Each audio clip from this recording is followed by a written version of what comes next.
Xin chào anh em, chào mừng anh em đã đến với tựa game Kingdom Come Deliverance. Đây chính là tập số 3 rồi. Thôi, nói thế là anh em đấy. Tập trước thì chúng ta đã ờ, làm cái nhiệm vụ tìm chó rồi, đúng không? Tùng Wick rồi. Chúng ta chắc là đã chuẩn bị đi làm nhiệm vụ chính được rồi đấy. Tầm này. Thế là cái nhiệm vụ Cuman buồn cười vãi. Cái nhiệm vụ Cuman ấy, ông nào xem tập 3 sẽ biết đây. Tổ sư. À đây là bụng mẹ của ấy, mẹ của cái con kia,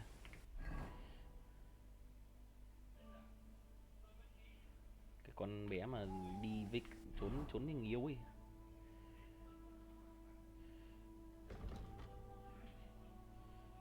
Giờ tìm đâu được cái bandit ấy nhỉ? Comfrey. Where is the Comfrey?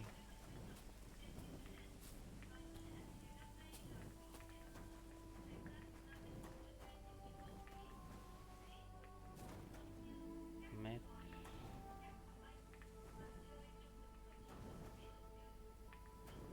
Comfrey. Comfrey là cái gì nhỉ? Cứ không biết cái đấy. Comfrey. Comfrey. Cây liên mộc. À, cây liên mộc. Hỏi Aranka không biết có không? Cây liên mộc. Đấy, chó mình này. He he.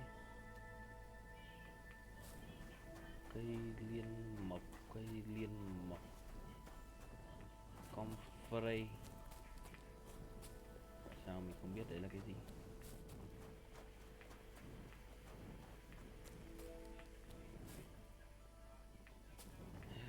Cướp à? Cầm này. Are you blind? Không đẩy chỗ này anh em ạ.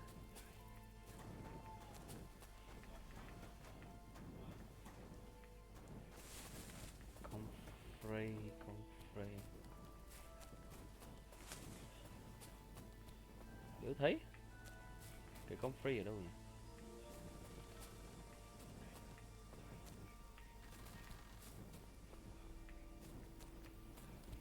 Hay là skip đi ha, skip giờ đi ha, skip đến sáng đi xem nào. Không được, không được, không được. What do you want here, you scoundrel? Giết mày luôn bây giờ.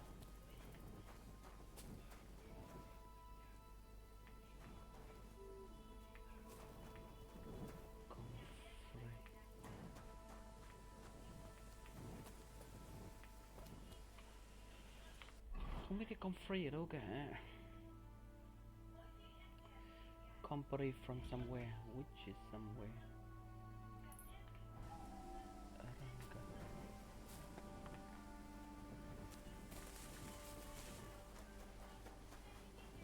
Bà ấy không có ở đây nữa.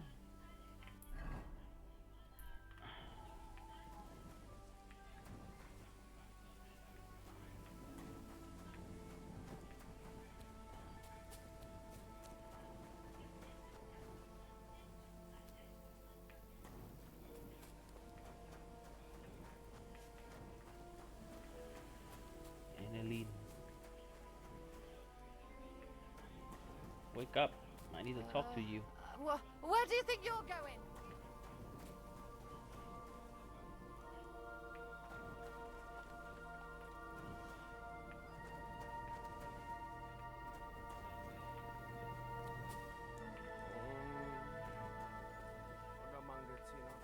Ngủ mẹ rồi. Mình không vào đây được em. Comfrey. Đều thấy đâu anh em ạ. Đéo làm nữa bây giờ. Hãy đi giải cứu thằng này trước nhá. Giải cứu cái thằng con trời đánh này phải. Ok. Đằng này.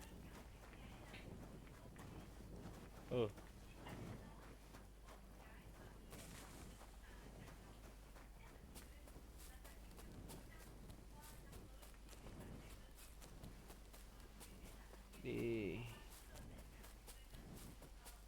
Black team. Đéo nhá. Một tí để tra lại xem cái con free là cái gì.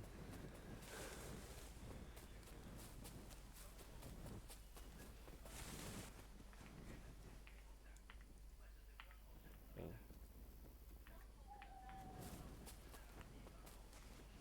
Cái tôi nghĩ là cái con free đấy nó sẽ là cái để mình cứu cái thằng đang người yêu của con kia không nó chết. Sorry.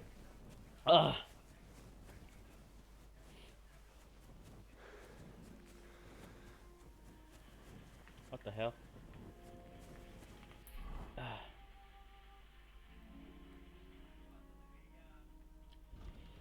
Cái gì đây?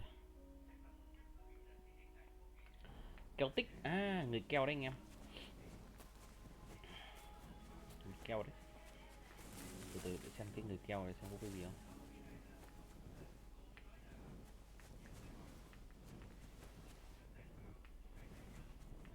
Mất.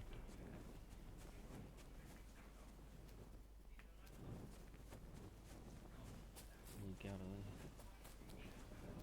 Đây à? Đây anh em ạ. Đâu có thấy đâu.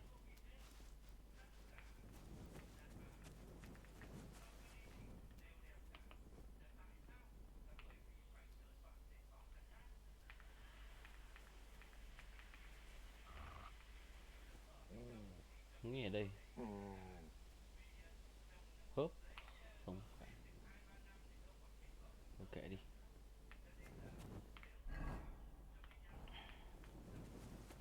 Kệ đi anh em ạ. Keo tích. Đây à.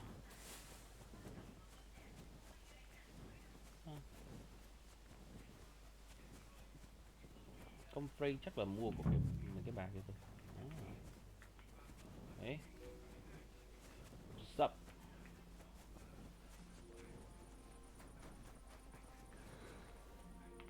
Giờ phải tìm đây.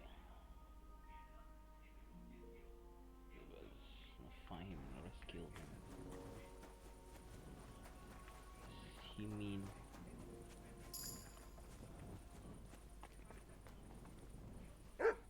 Oh shit.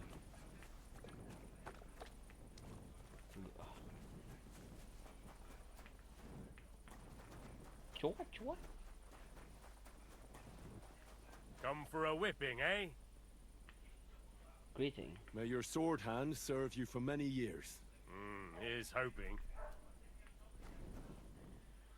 Thằng kia nó đang bị bọn này trói ở đâu nhỉ?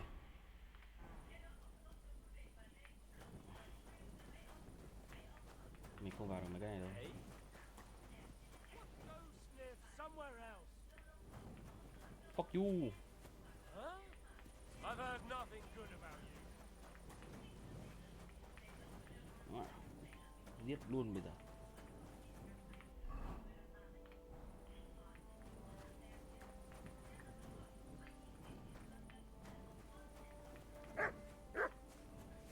Bắt con gà này. Bắt con gà.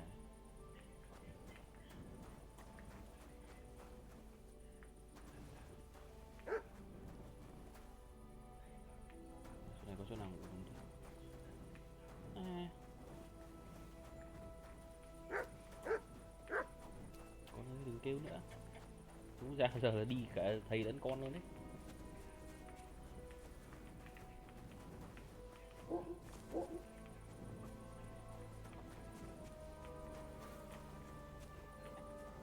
Rốt ở kia đâu. Ui cổ xí.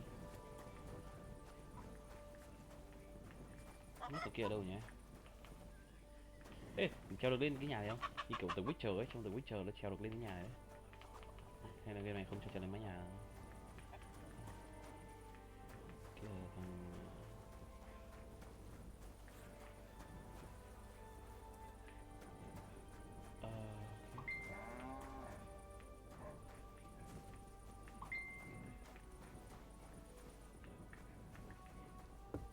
Ấy da.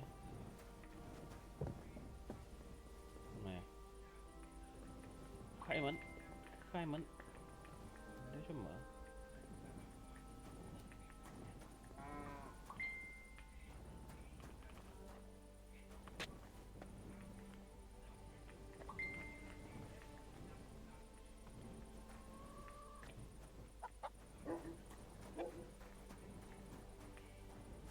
Cái thằng này nó ở đâu nhỉ? Rốt cuộc cái thằng này nó ở đâu?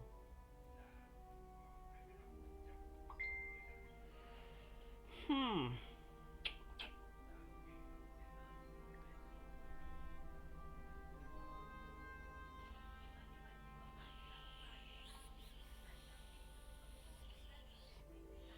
Anh em nghĩ xem nó sẽ ở đâu nhỉ? Bây giờ nhá, nó sẽ nhốt thằng đấy ở trong cái nhà đúng không? Thì rốt cuộc là nó sẽ ở đâu nhỉ? Where?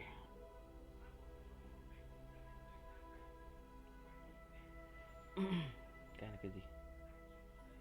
Set the lơ này. Bây giờ mình sẽ đi kiểm tra từng nhà một nhé. Mình sẽ vào cái nhà này xem nào.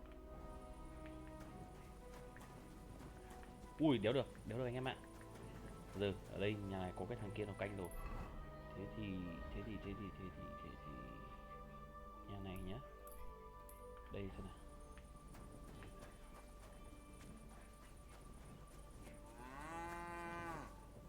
What? Can I go in?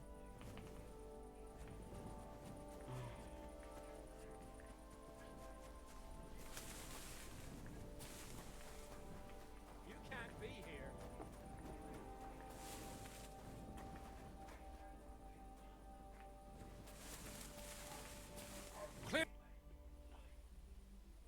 Oh, nicer.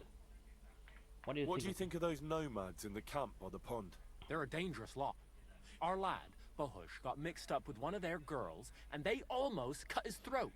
But Yes, God sir. willing, they'll be brought to justice. They'll hang, every last one of them, the filthy rabble. Would you know where I could find a young nomad lad? He's supposed to be around here somewhere. Probably not by choice. That devil, we have him locked up in the barn, so he can't hurt no one else. The barn. What happened to him? That sounds very unfortunate. What happened exactly? They were probably poaching in the woods, where the wood À, people bọn call đi them. ăn trộm à? The other fella pulled a dagger right away and started waving it around. But Ui, there was bị phát hiện more of ra us. cầm kiếm So ra the định dọa wild luôn. fella took an axe to the head, and we captured this other one. Uh-huh. What are you going to do with Can't him? keep him here forever. What are you going to do with him next? Them mangy vagrants must have a lot of valuable trinkets in their camp. They can buy him back from us. Mượn Well, you let him go. tiền. Not a chance. Why the fuck would we?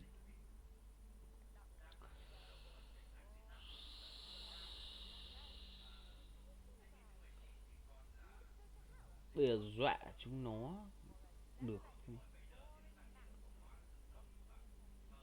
Nó giận với mình, tôi sợ cái reputation của mình sẽ không đủ ấy. Trả tiền thì đéo trả được rồi, làm đéo có tiền. Có lưu được chưa? Đéo lưu được anh em ạ. Hay là dọa? Trong trường hợp này thì đây là bọn này là dân thường đúng không? Dọa thì chúng có khi chúng nó đánh nhau luôn. Thôi cứ reputation. This can only end in more bloodshed. It'll be your fault and nobody else's. Just yours. What are you trying on me? None of this is my fault. Không cái But gì là lỗi you của tao cả. look plenty suspicious. À. Hey, lads! Oh, At shit. him!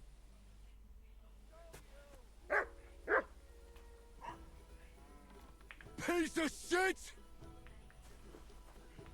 Mày láo này. Mày láo này.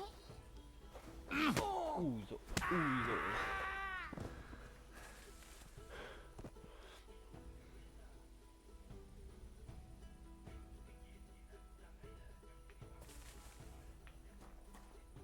Ui chết luôn rồi.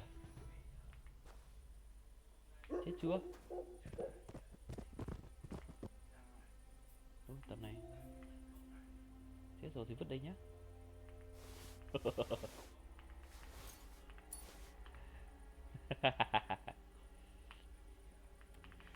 đã muốn gọi là nhẹ không ưa thân lửa ơn nặng, chúng mày chỉ có chết.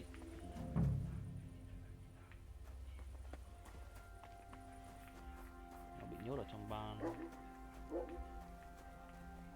ăn trộm luôn nhưng tầm này.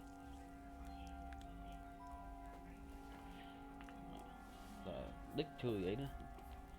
Tôi hắc hóa rồi anh em ạ. Tôi đã hắc hóa. Ngủ mẹ đây luôn bây giờ chứ, để tôi cứu thằng kia đã. Chó thế này đúng không? Nó có.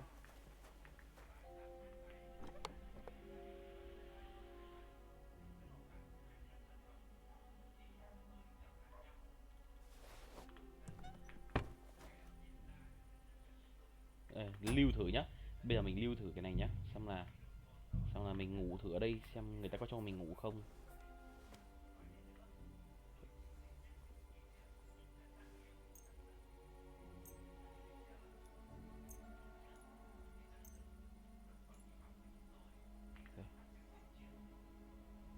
You can't be here. Biết ngay mà. I've got you. You can't say you were. Ok. Đó là ta phải lưu anh em ạ. Không được ngủ ở đây. Ok, thế thôi lại đi xuống.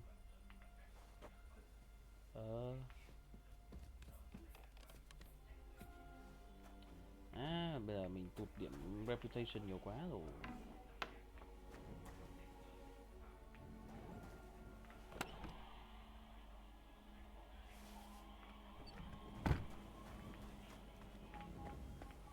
Nó bị nhốt ở đâu nhỉ?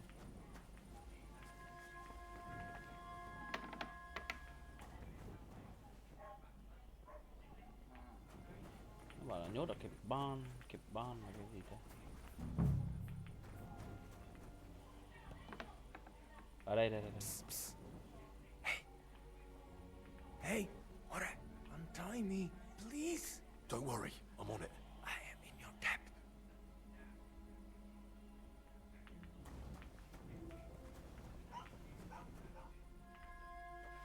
Hey, người ta sau lưng kìa. See ya. Let's get out of here. Follow me. Chạy. Tổ sư tại mày mà tao ấy đấy. Tao bị mất reputation đấy. Chó. What did I do to you? That was something. The last time I ran that fast was when I was a kid and a villager set his Cuối recon cùng mà on tao me chạy nhanh như for thế. stealing apples from his garden. Khi tao ăn trộm quả táo. Palikera, thank you, Amalo. Who are you anyway?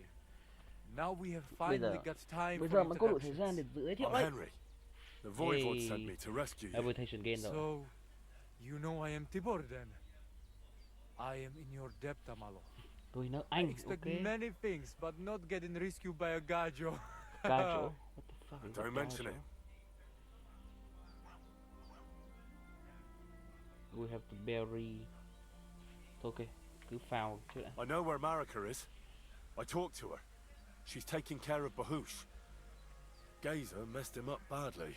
I am sorry to hear that. The important thing is that nothing happened Yeah. to Marika. That girl is more capable than many Mursha. We have to bury. The Voivod wants to bury Gazer. Did you talk to Eda about it? Not yet. She must come to stay with him, Vartinel. The two of us can at least get it ready. We just need to bring Geza to his favorite spot.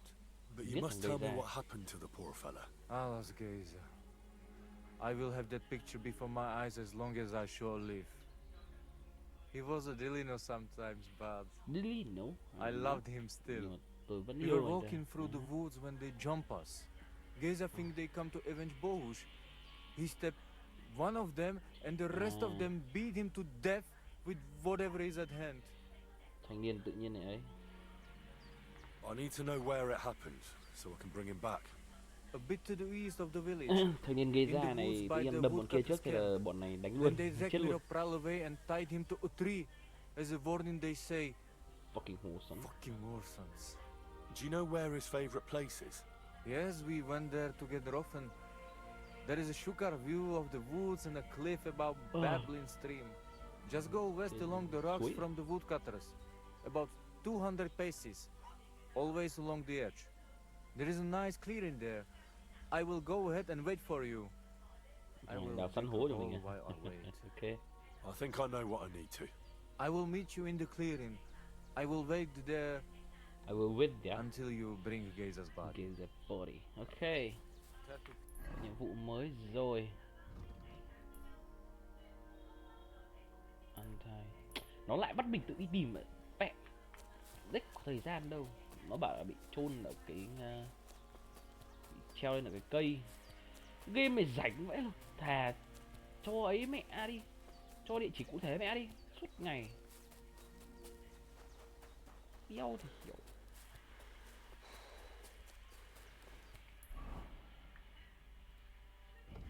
Đeo rảnh đâu mà tìm.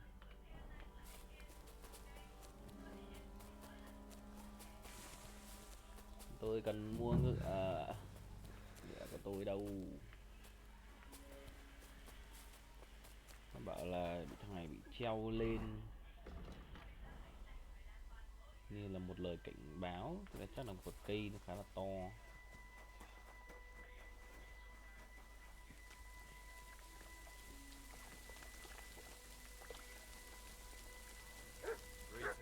Christ, you again? I've come for Geza, the son of the nomad's voivod. Tôi đến Or vì cái rather, xác của thằng for con his ông body. kia. The devil himself made him cross our path. Pulled his knife on us right away, the bastard. He wanted to stab us all. So he got an axe to the head. The foreman said we should tie the body to a tree, so them other vagabonds see they can't mess with us. All right. I think I'll have a word with your foreman. Well, good day. Foreman. Cái này thì là bộ phận xẻ thôi. À đây, Foreman đây. What do you want, you yokel? You've Dead got the body nomad. of a dead nomad here. Makes for a nice tree decoration, don't you think? No tears shed over that bugger, he started it. Không có gì phải thương tiếc cho nó cả. I'd like to bury him. Nó xứng đáng bị giết. What? Forget it. Them heathens from down by the pond sent you, am I right? Bọn dị giáo ở dưới kia đấy cho mày đúng không?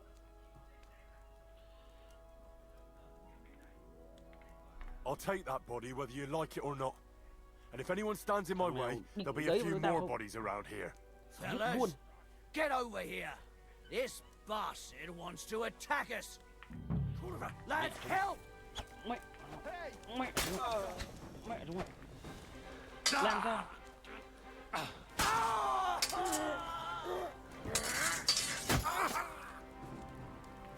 I'm all Làm ra. yours. Ui rồi ôi.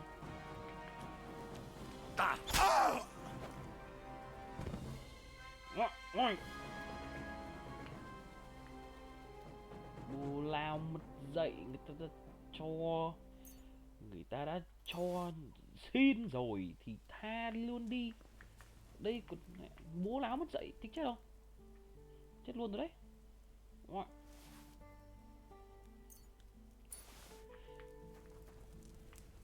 Ăn luôn. Quái quái. Mẹ. Tôi đã không muốn giết rồi. Nghe lời đi, nghe lời đi thì kéo nghe. Chết cụ chúng mày chưa?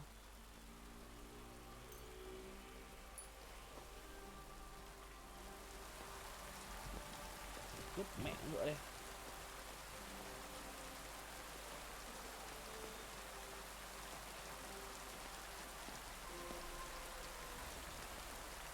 Tôi cứ ngủ ấy, cho thằng nào ra đây.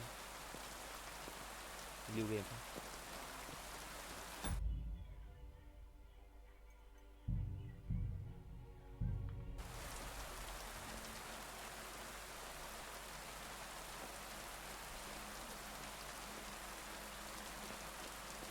Vào đây tôi giết luôn.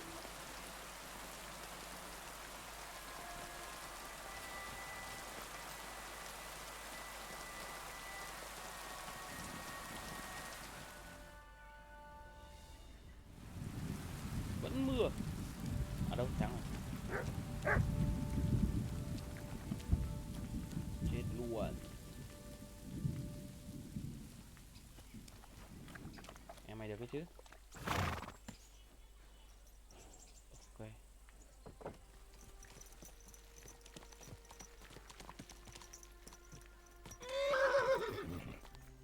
À đây đây đây, đây. Đi nào con.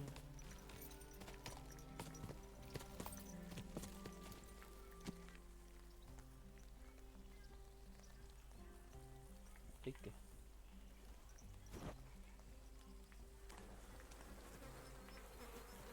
Khổ thân.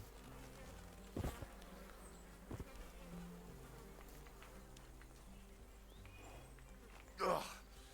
You're as heavy as a sack of rocks. Cho lên đây được không?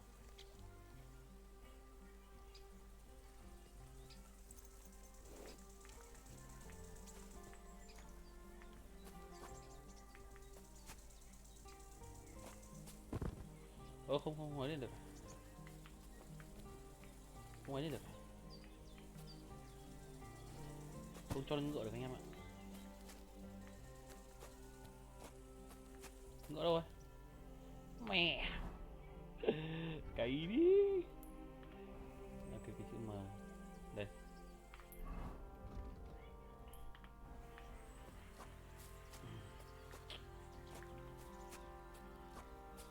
Tôi rất mệt. Tôi đã tha rồi. Chúng nó còn muốn lái.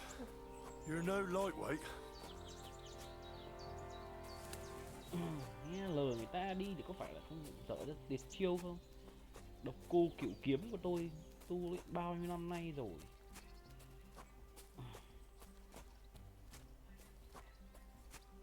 This isn't how you imagined things would end for you, is it? Kệ mà, sống tốt không được, hắc hóa luôn.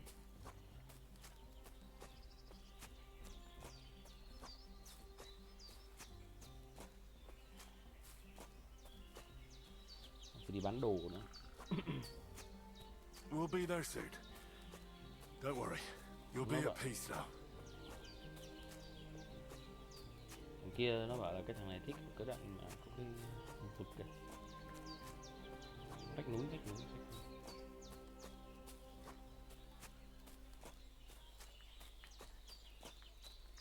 Thấy chưa? Sắp rồi.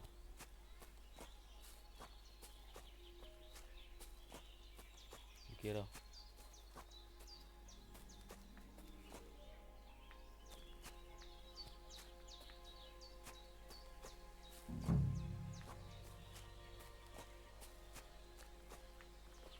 Kia phải không? Không phải anh em ạ.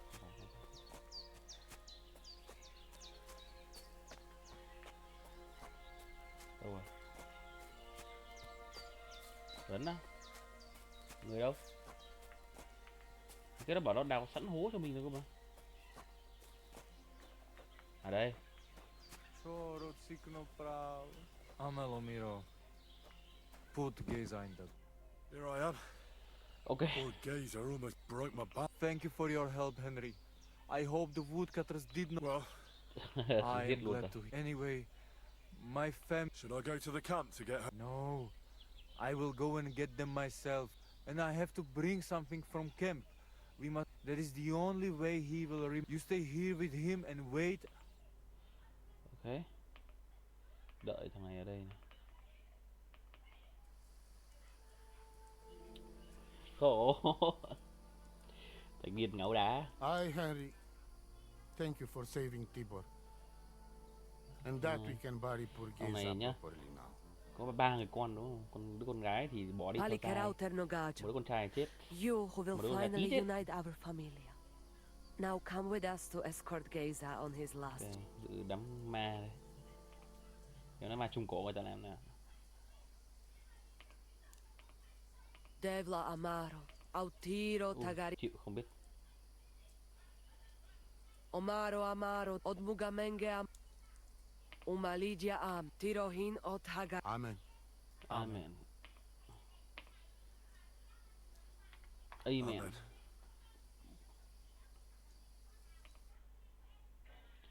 Mình cũng là con chiên ngoan đạo phết đấy chứ. Outliving your chave is a terrible thing. It is even worse when you cannot bury them. Yeah. Thank you, Henry. We will never forget this. Nếu mà ai đó động đến If mày thì someone tao sẽ touches you, vụt I nó, thank cột you, nó. Voivod. Uh-huh. I'm glad we could. From now on, I consider you my gajo pral.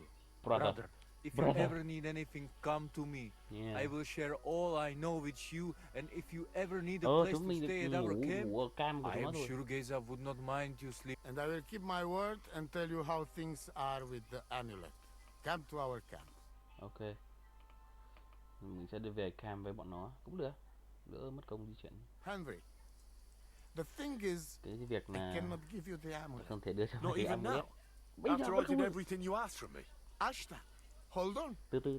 It is Chuhahuno, and its power Sức mạnh protects của me. nó bảo vệ ta. And Marika knows well that I'm trapped without it. What do you Mày đã mean, biết trapped? trap What kind of game is this? trò This chơi is gì no đấy. game, Gajo. Marika stole the letter from me. Mày trộm lá thư. What á. letter? Thư gì? One from Emperor Sigismund himself.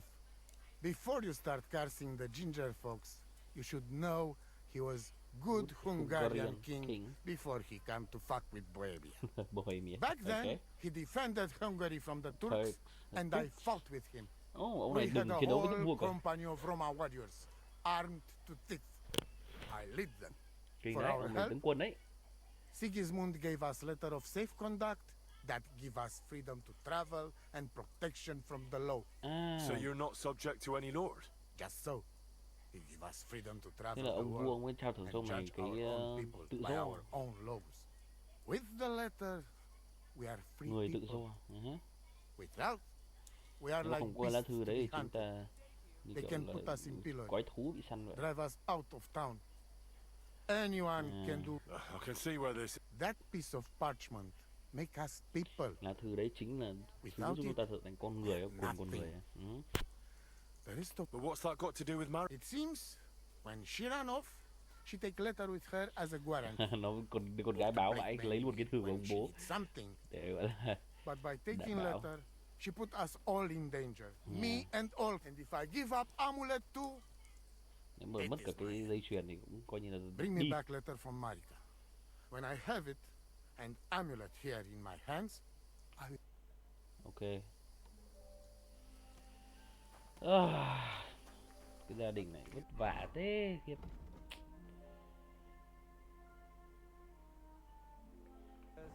Tôi nghĩ là đi tìm Aranka.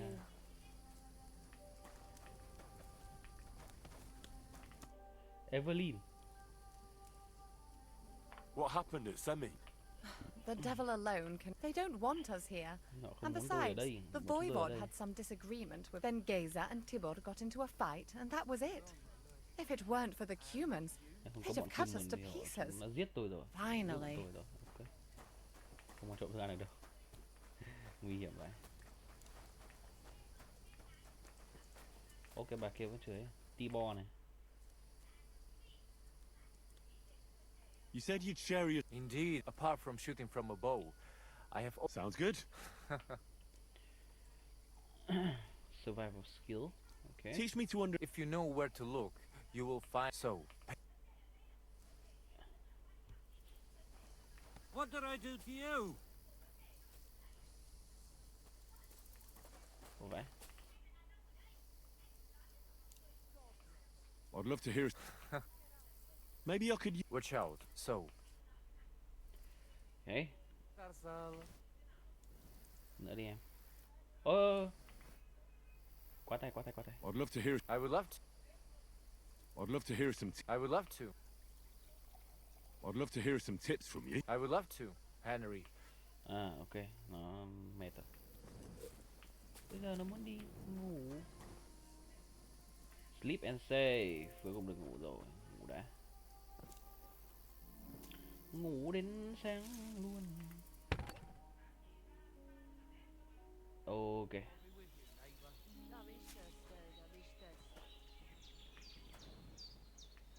Thích quá hiện. Cái bà Marika đấy không biết ở đâu rồi. What are you poking around here for?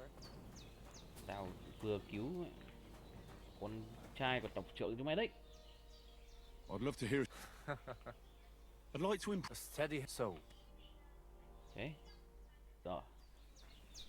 Học hết rồi. Ở đây Marika đây rồi. Aranka. What do you have for...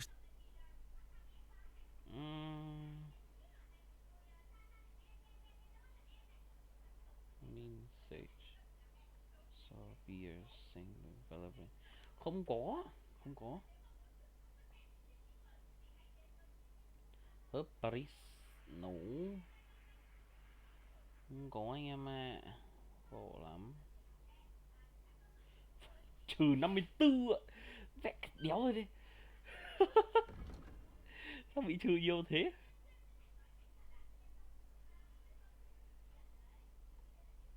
Bán với cái này đi này. Đấy, lại có tiền rồi. Vừa vặn là đủ đạo đấy cả. Thank you and take care. Bây giờ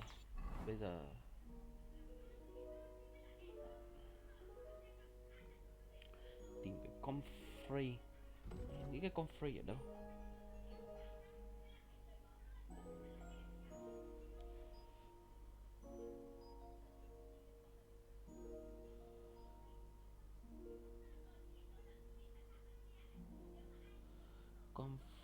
Comfrey. Where the hell is the comfrey?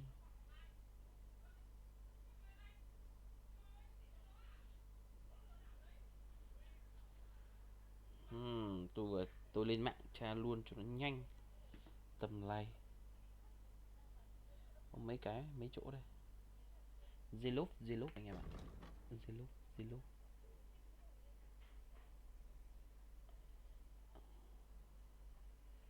Đây này.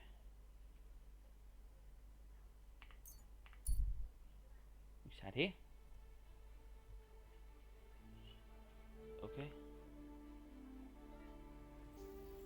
Young man, come here.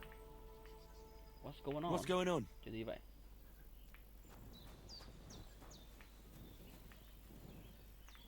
What are you doing here? Friend, welcome. Chào mừng bạn. I'm glad you're passing by. At least I'm a father. My first son. Có con rồi, tôi có con rồi. Congratulations. Chúc Well, mừng. congratulations. Oh, Jonty. I wish Jonty the best of health then. My sentiments exactly. You have to drink. I've got some. Come on. Okay. All right. And to Jonty. Ugh. That was fucking disgusting. What? Nó định cướp mình rồi anh em ạ. Fuck. What was in that drink? Oh, Dopperdelle. That Horson robbed me. Mày.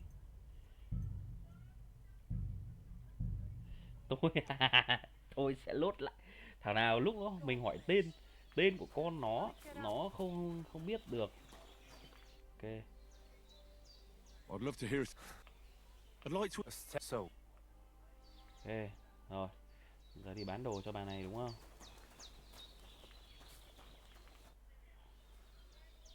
I'll have a look at you. Sell.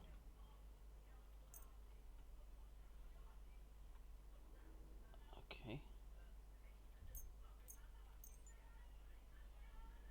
Pleasure doing business. Tôi sẽ giết nó anh em ạ.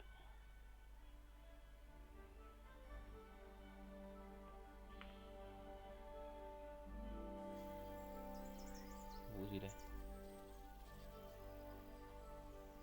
Tuấn á? Hey, you there. Please help me. What's going on? I beg you. Untie me. Ông này cũng bị cướp như mình vừa nãy.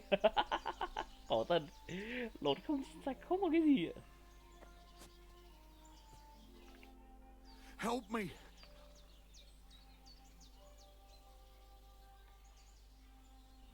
I'll help you. As a good. God will repay. If you have some spare clothing, I'll take what boots and hose would come in. I'll find you something. Đây này. Một cái tận 38.000 á, đéo. Có gì 21.000 đây này. Đấy, này chỉ được cái này thôi. Quần á. À giày đây. Đấy, rồi.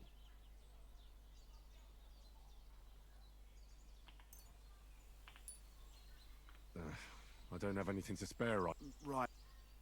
I'll find you some. Được mà. Mình gửi rồi mà. Đây nhá. Đây nữa nhá. Here. Will that do? That's all I can spare. Thank you so much. And God be with you. Rồi, cho quần thôi chứ mẹ. Tiền làm quần quật cả đời. Làm quần quật mãi mới ra được 200 đồng. Giờ nó bảo mình cho nó 100 đồng thì có mà điên à. Đéo bao giờ luôn. Don't you think I don't know who you are? I have to warn you about the greatest evil and danger on God's earth. Men's cruelty and wickedness. You may say that God created. Nó bảo là ở gần đây này.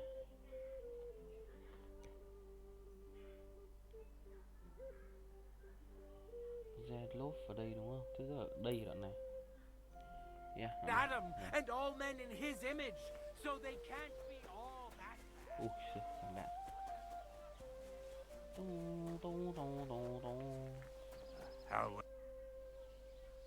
How are things The land is good.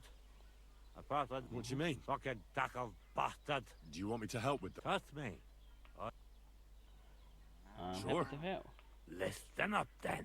Those nutty Ủa, ông này nói đề một nữa để ai biết được. This nice maple in the village. Okay. Nothing would teach them a lesson better than stealing it and putting it up on this. Alright. So all I have to do is. Aye, but be careful no one sees you take it. It'll be tight if they catch you. All right. Excellent. But even if something goes wrong, don't go You want to do what to him? piss him off. You know? Mess, but remember. Of course. I wouldn't hurt. But go ahead and talk to Project. Okay. Steal the maple. About the Ask away. I reckon they'll be. Aye. You'll have to be thoughtful and outsmart them somehow. But that shouldn't be too hard. That duck of lot in the bright. Ask around. See what's going on over there. Well, you don't need me for this, do you? It's not that simple. Maple, we had one here too, just like in Sockowit. But ông này bị chặt lưỡi rồi. Stole ours. And our father didn't manage to steal theirs. Ông chắc là bị They got thôi. that's how it is every year. Chặt lưỡi làm sao mà nói được. They're very proud of the maple. But do you have any idea how? What we need is to read.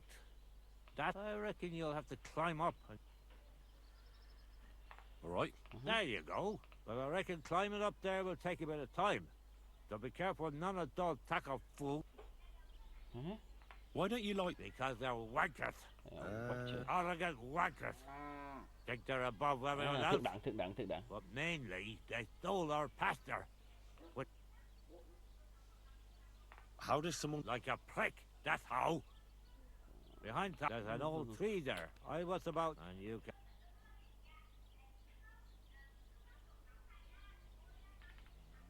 Okay.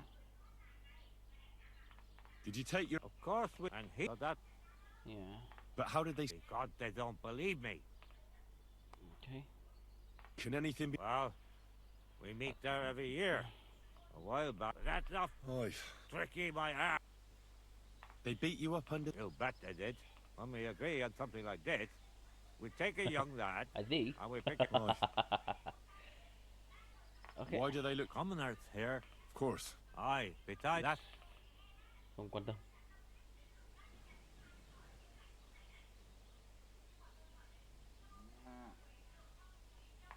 Right, you are. exactly.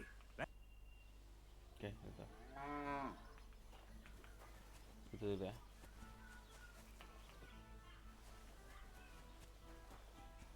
Tôi đi tìm cái ấy của tôi đã.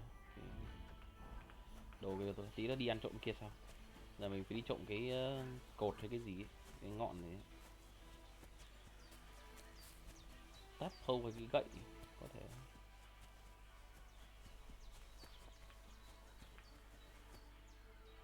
Pistol này. Cái này nó màu gì? Here. No, pistol.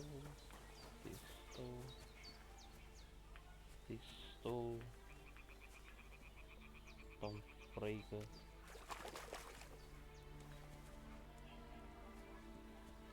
Ok, đến này rồi. Tông free. Con free.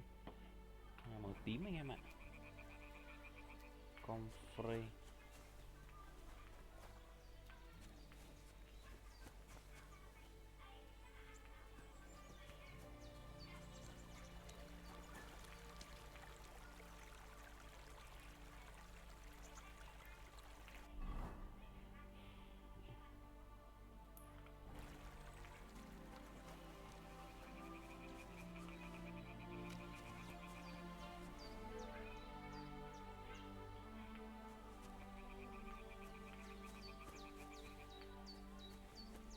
Đi tìm phước mày thế. Vẫn là suýt tù.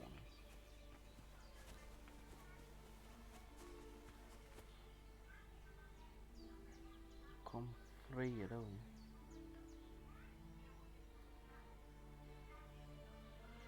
Không free.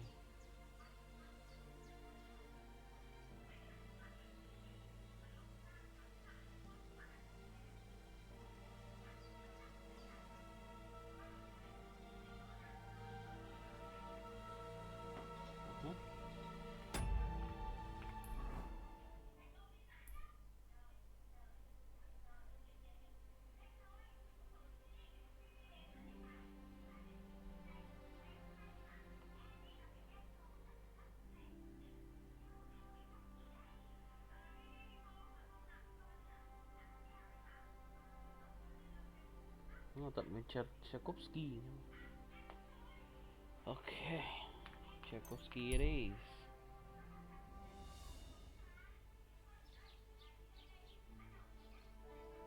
Ok, mình đang ở đây này. Wanna fucking die? What's new in the... I heard Project the Innkeeper is probably coming up with... Well, now I've been visiting. He said he... What do you mean more? You sound like this isn't the first time. That we found someone buried here? Don't even ask. I've been digging up bodies ever since that bandit gang started running rampant. Most of them are von Burgo's men. Also, if it wasn't bad enough, that gang of bandits is rampaging through. Now, someone's stealing cabbage from the peasants. What does cabbage? I and the peasants won't stop bugging me about it. I was just visited by a peasant from... Say, do I really have to do this? Do I have... And that's about it. That sounds interesting. Ok. Đây thằng này.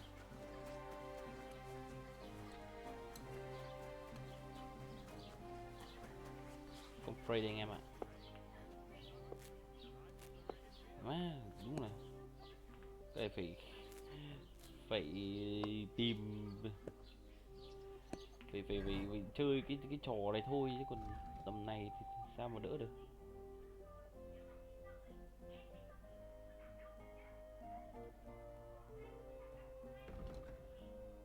Ui, nó tít tận đây cơ, sao đấy?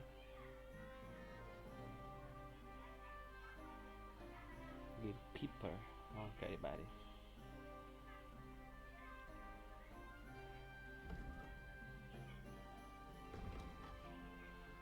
Phải đến chỗ của nó. Con Marika là đâu nhỉ anh em?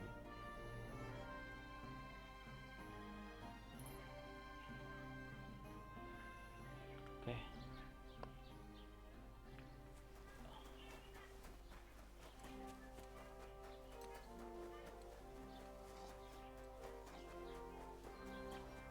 Mình đầy đủ, có đầy đủ tất cả mọi thứ ở đây. Là đi ấy chỗ này rồi.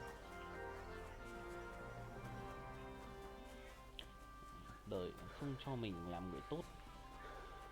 Rách thèm làm người tốt nữa.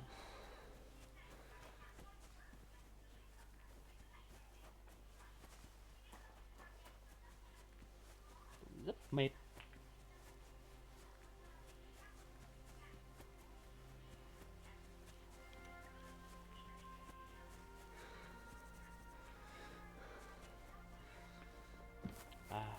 này vẫn thấy thích.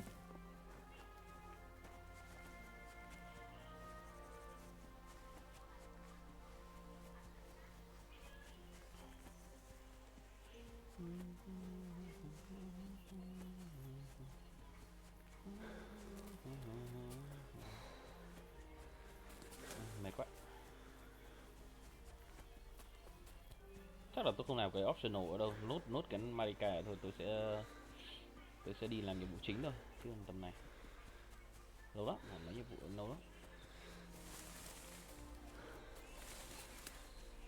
Mẹ tổ sư, ở đâu mà bụi rậm rồi, đừng qua, không đi qua vào bụi rậm rồi.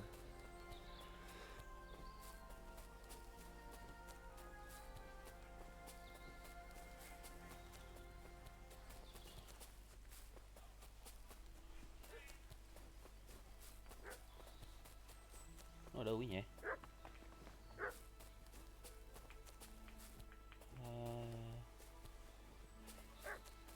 Mình nhớ là trong này à?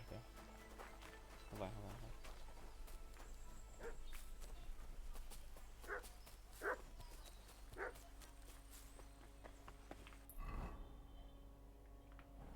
Ngày xưa tôi có nhiều người tôi đã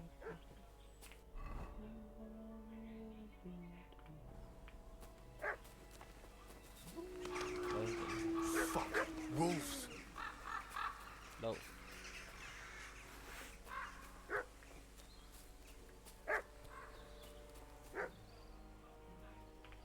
Wolf đâu? Sói đâu?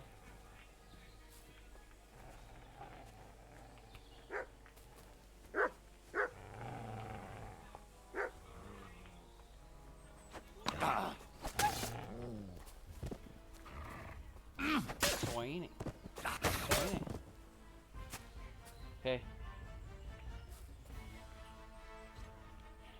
Chạy thịt.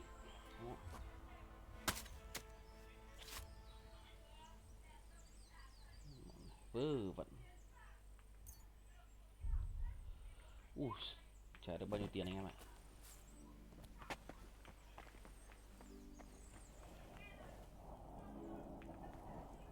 Nó phải. Infernal beast, the wolves must have smelled rot and tried to get in. At first, I managed to chase them away with fire, but they got used to it and just waited for. You were lucky they didn't get to you. Polycarav, you are my. Ok, đầu tiên là bandage. I've got some remedies for you from Aranka.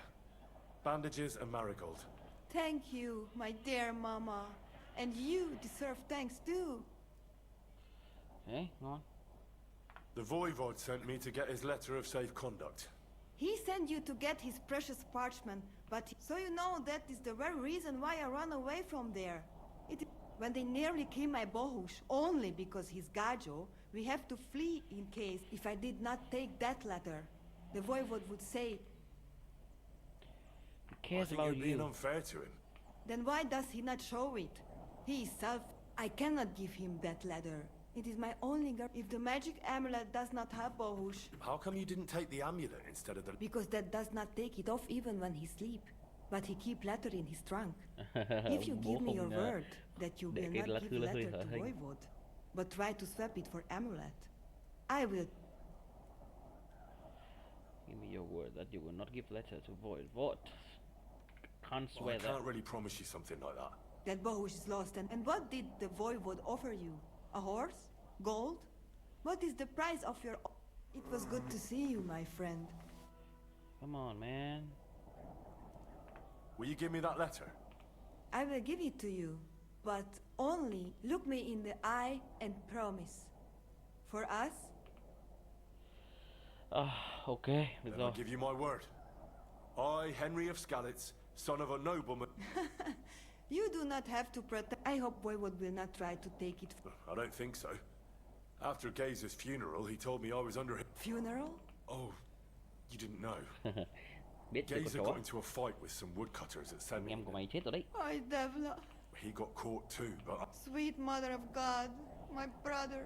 Damn Voivod and his stubbornness. You're welcome. I'd rather... Now, listen. If you head from here to the right and down the valley, you will come across a spring with a well. and a big cache next to it. You will find a small hollow in the trunk covered with bark. That is where I hid. Mi tut avea bakt sa scipen.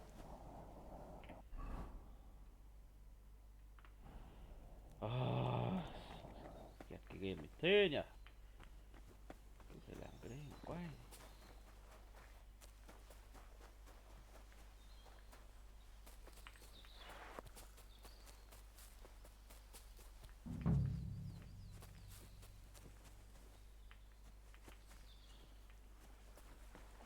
Tiếng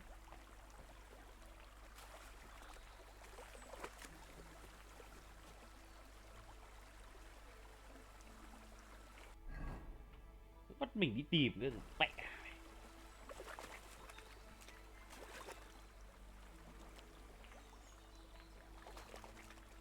thấy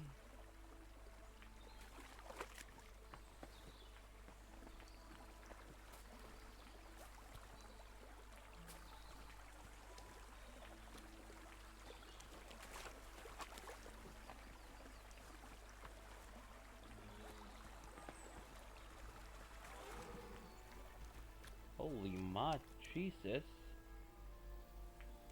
Oh damn bro. Ai lìn bọn này bị giết ra.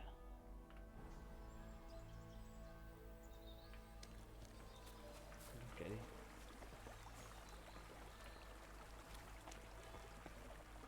Where is that fucking letter?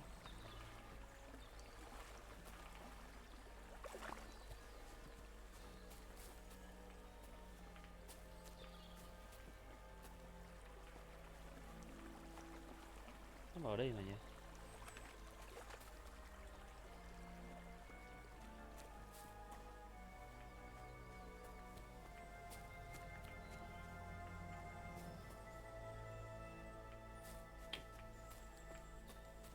À cho mày. Đúng không mày?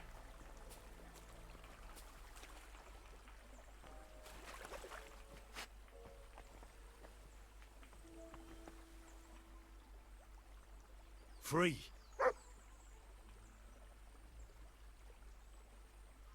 Stay. Here, Matt. Search.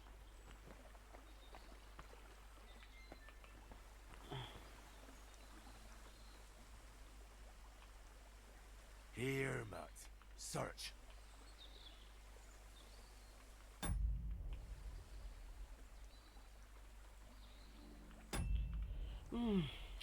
Ở đâu nhỉ?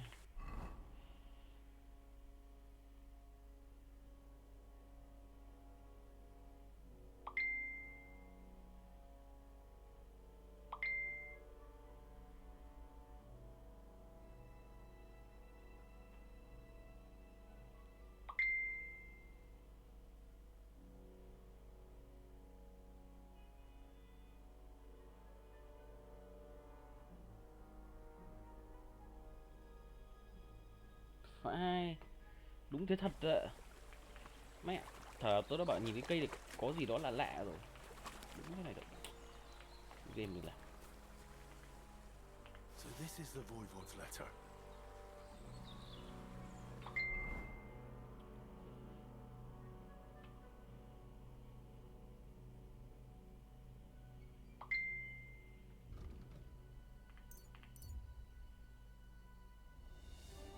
Ngu thế.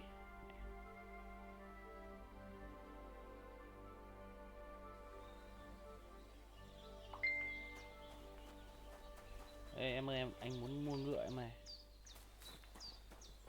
You don't belong here. Mày thích You Don't Belong Here?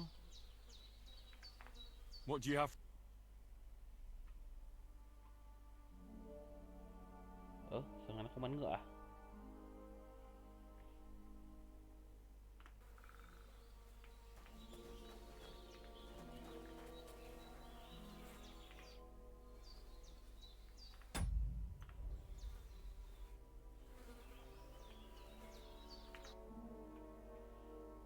Tôi tưởng thằng này bắn ngựa chứ nhỉ?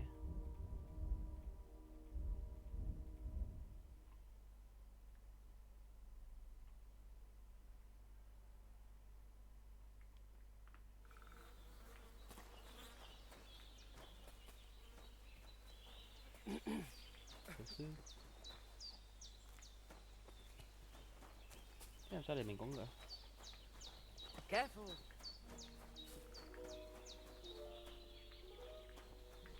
Tôi thấy cái hòm tiền di động đâu rồi?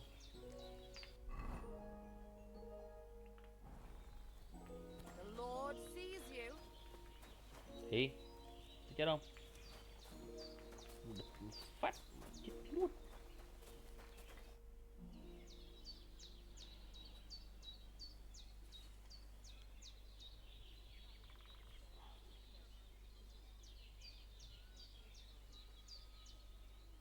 Tell me something about that amulet of yours. It give you no rest, huh?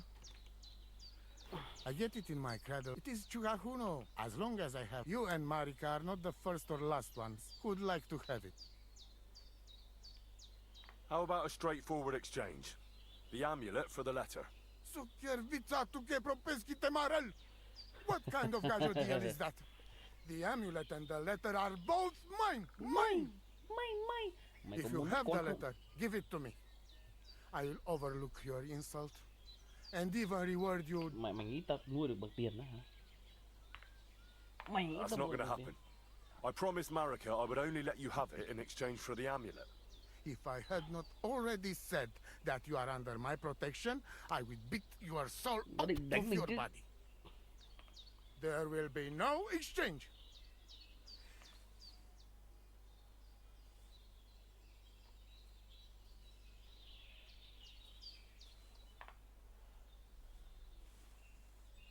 Why should I keep running back and forth?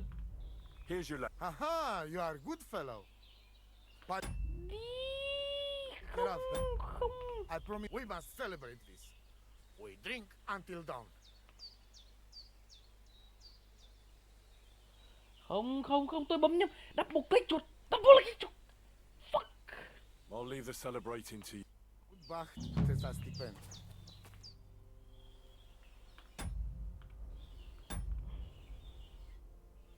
Mày bị điên à? Mẹ, tổ sư chúng mày.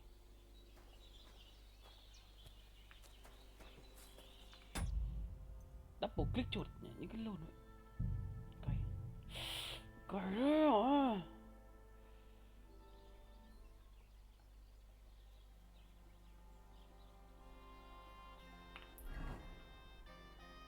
Má, tôi double click chuột anh em. Cày. Lâu lắm thì ông save chứ. Mẹ tổ sư nữa.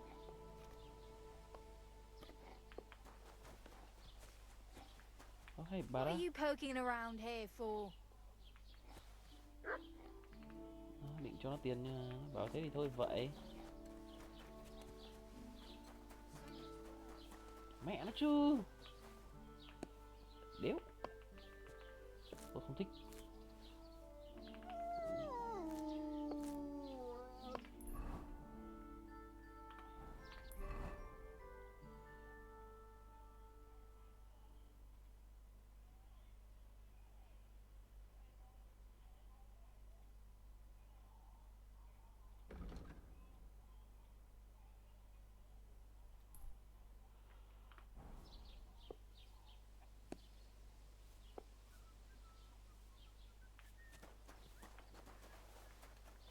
Riêng này đúng không?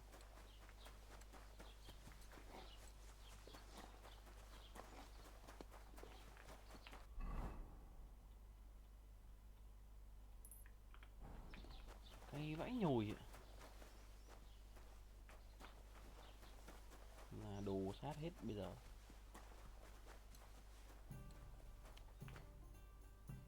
What's new in? I brought a nice. What do you? I've been awesome. Now I say, and that's not.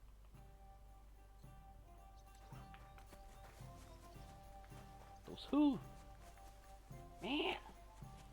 Khốn nạn. Bấm nhầm một cái ạ. Đéo nhé.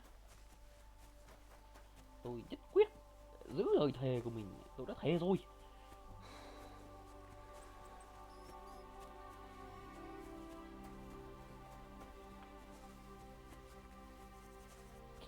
Con ngựa thì phi nhanh hơn. Cái chạy bộ mệt vãi.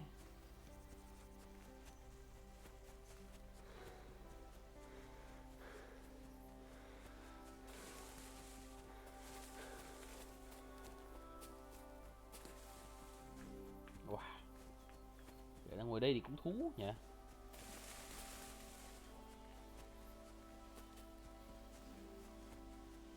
Kiểu dã cái thảm ra ấy, xong rồi ngồi ăn uống nhậu nhẹt, trời xanh mây trắng nắng vàng, tuyệt vời không?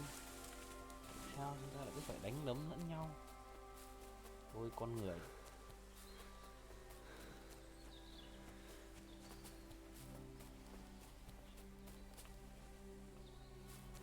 Một khe này.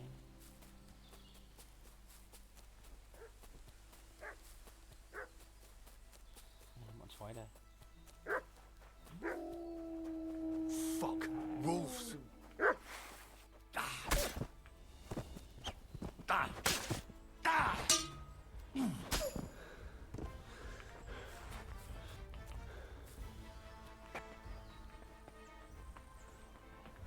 Inferno the vote at first. Okay, rồi. The vo He said so when they if I did I think. then why does he not I can't give them How come you? because that if you Then I give. I you Oh. He got caught. sweet damn You're welcome. now if you had you will we tut ave bakt saskipen. I've got. Thank it was good to see you my friend. This is not good to see you, okay?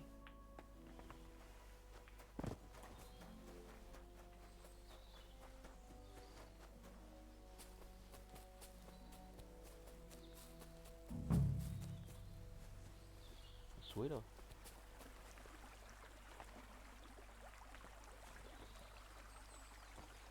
Cái gì cơ?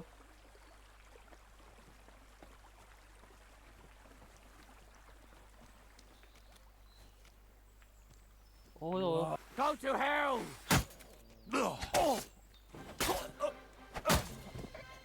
Mẹ độc cô cựu kiếm luôn.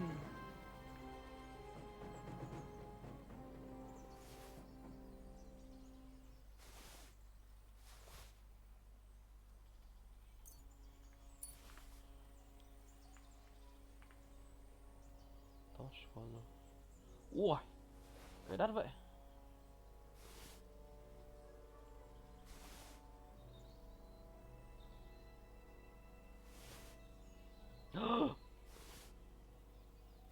Này giàu vãi, đúng cướp có khác. Giàu vãi nồi anh em ạ.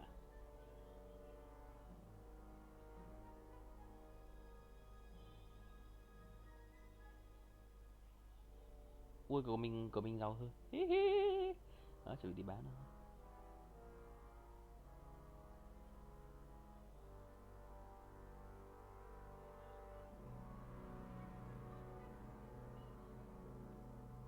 Nói chung đồ mình khá là ngon đấy.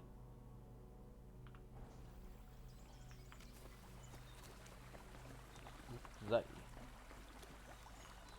trước mặt bao thanh niên tới đây. So this is the voivode's letter. Đọc luôn.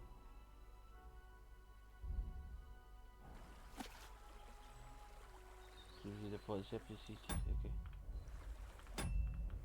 Rồi. Xây game đã. Mà tôi lại phải chạy tận tít về đằng kia. Đây. Đấy. Lại chạy về chỗ kia, phải xa vãi cả nồi.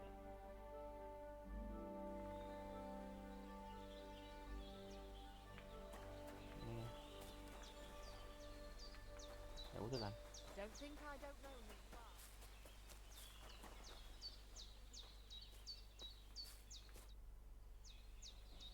Why did you call? The voivode had though in I'm cute. Chạy. What do you have? Không có ngựa. Trời ơi cái vãi. Tôi mua con ngựa quá à. Tiền thì còn kiếm được. Look out. Ngựa khác nhiều móc á.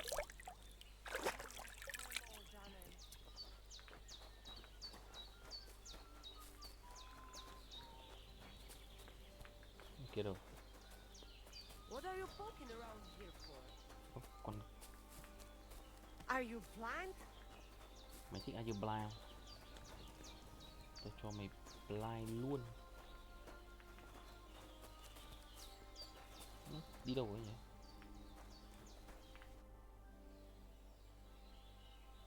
How about a straight...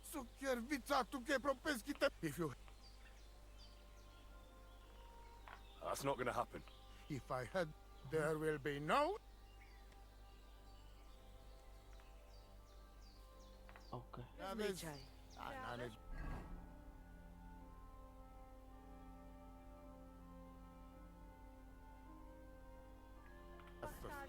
Sao mà hết family, ví dụ như kiểu vợ của ông này chẳng hạn.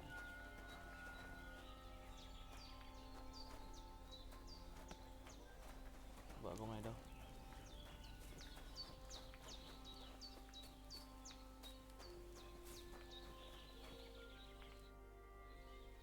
He wanted to talk. Marika really needs... He will not give up. But I have an idea.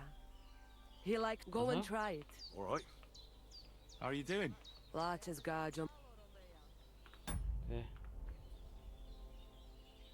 I'd like to learn... There are all kinds. And if you want, but there is... Aha. It is simply... Where did you... My God. I mean... I see. And over again, like that. What do you mean over and over? Wait, you really don't know where you'll be? You guessed it, Gajo. We do not know. Okay. Why do you travel the world? And why do you not settle down? Instead of jumping from the frying pan in... Oh, that's different. While we have no master, just the sun and God above us. And the grass beneath our feet. So hincha chip and andro jivipen. Tell me something about the Roma.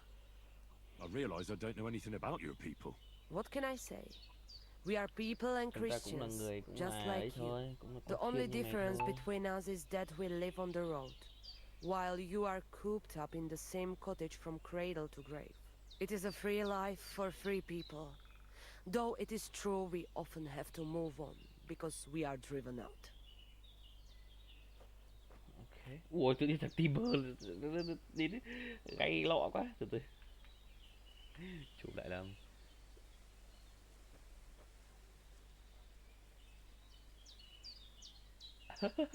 Gay gì đó chị ơi. Lại là còn người chứ. How do you get along with the locals? It's always different. Sometimes the women folk could kiss my feet when I cured their pains. And sometimes they are more likely to burn me at the stake just for being different. And what makes you nomads different? You know, God, we live our life. Try it. And...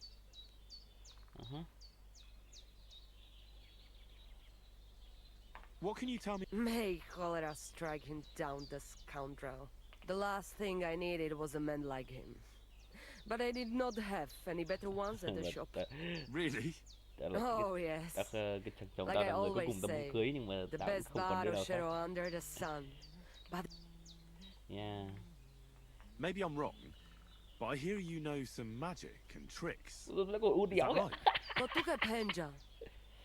What magic, Gajo? I am just an old woman who knows how. My old mother, may she rest in peace, she knew all... You see, and I thought you were really, well, in short... Not at all. Fortune telling. Black magic is a path every honest... My power comes from God, and I use it to... Okay. How do you know when it's black magic? Simple. Black magic is only used for the selfish benefit of fools who think only of themselves. And is there another kind of magic? Oh, Devla Miro, of course. The good kind that helps and comes... And is it true? If you have faith, then it will work. Mày tin tưởng thì nó sẽ ấy, ok. Tôi tin tưởng nhé, làm đấm nhé.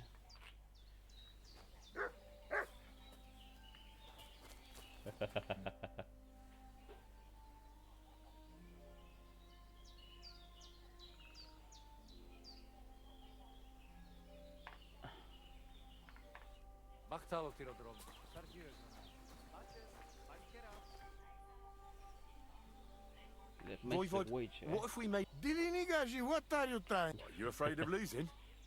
The letter against the amulet. Honest, huh? You want me to... Alright, so how about this?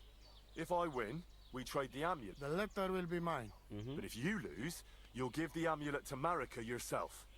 She insisted. Huh? She want to see her... Now, listen. Alright then. Just so you know, I'm not afraid. But first, you must show me the letter. And it will be you against my best man. As you can see, I'm not... Alright then. The letter is here with me. See? Where there is bad, you can still back out and just give me the letter. And I will reward you.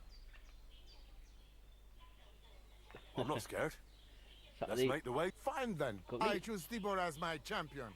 He will trample you into ground. You will compete in horse riding and fist. Well then. I'll stop bragging. Then there will be a third contest between you and me. But I will tell you about it only if it comes to that. I warn you. You should have give me letter. And let us not delay. As I say, first do you have your... I had one, but I lost Oi, Mamo. But... So, you see I'm fair. You can borrow one of ours. Cho mượn chứ. All right. At least I'll show you You go down towards ponds to meadow behind old Crone's house. Nikolai will go there with you and start you off. Maybe from meadow, you ride along path straight ahead until you reach road that runs. Then left around. Soon, it leads you to left again. Any rules? Do we have to follow any? No foul play. Whoever finish. Okay. Let's do it. You will be less eager when Tibor. Okay. Tôi không chắc cái trận này lắm. Đánh nhau thì tôi Let us. Henry, I am sorry, but I will. Same here. Enough talk. You can start it. Go!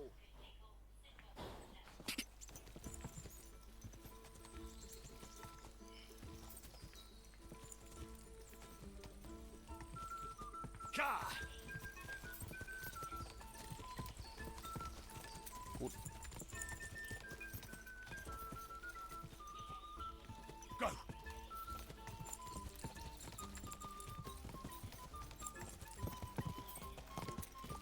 Quick!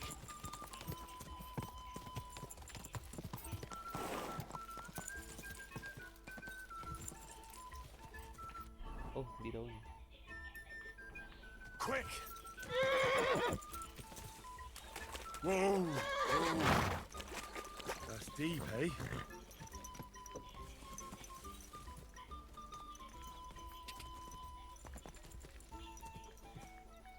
Toàn rồi kìa bạn. Cái này là S đúng không?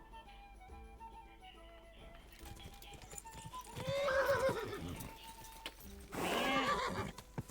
Cứ ngựa trong game phải khó thế. Tổ sư nhỉ chúng mày.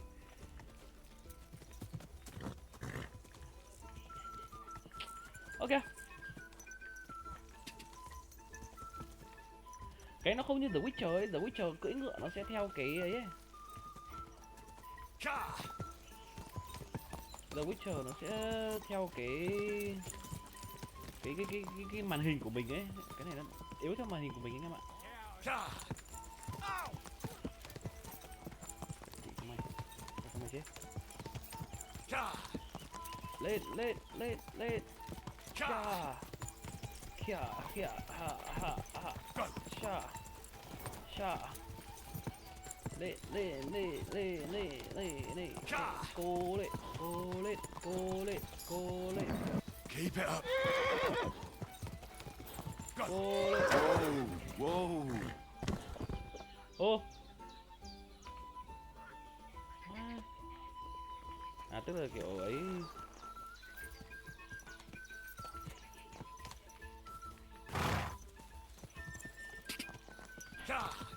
Nếu mà ấy mạnh quá thì nó không mấy nữa, nó không cho mình cưỡi nữa. Giờ biết cưỡi ngựa bao giờ đâu. Quick. Đấy. Quick. Nhanh, nhanh, nhanh, nhanh, chúng ta không thể thua được.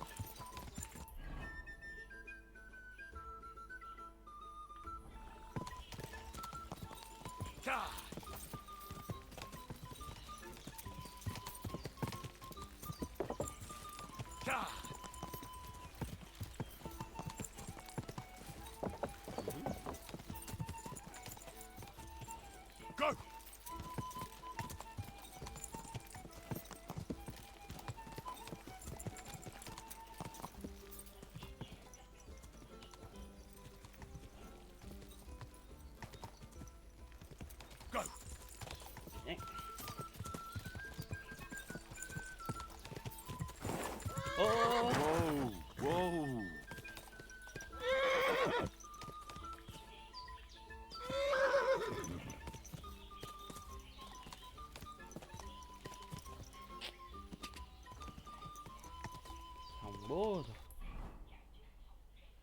Ồ.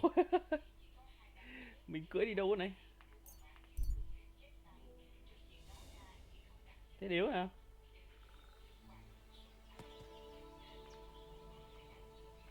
Đi nhông.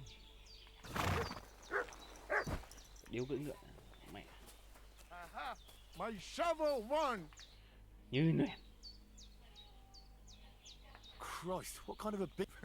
Anyway, there is round 2 to worry about. But I warn you, we go down to arena. I'm ready, Voivod. Misters, I hope you enjoy chewing. À, nó định bảo là mình gãy răng à? Go for it! Give up? Makerima. Devla, Soske tu, Soske namulion me. Ô, mình giết luôn à? God be with you. What?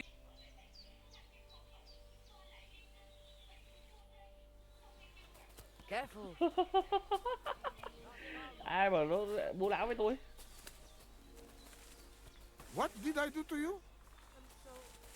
We should leave here, and soon. Before the Samin villagers attack? Oh,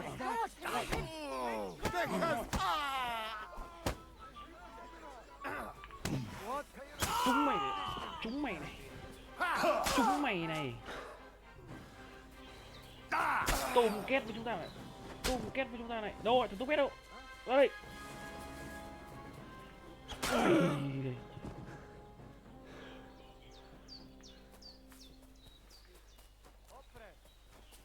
Mày này, mày này, mày não này. Nào nữa, đâu rồi? Đồ sát. Đồ sát. Đâu rồi? Nào nữa? Ôi, ôi. Ôi. Tôi đi đái vậy.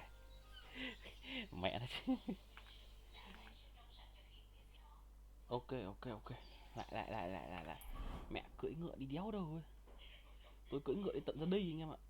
Mà thôi cũng sao. Mình có được cái asset đây rồi. Đây cũng được.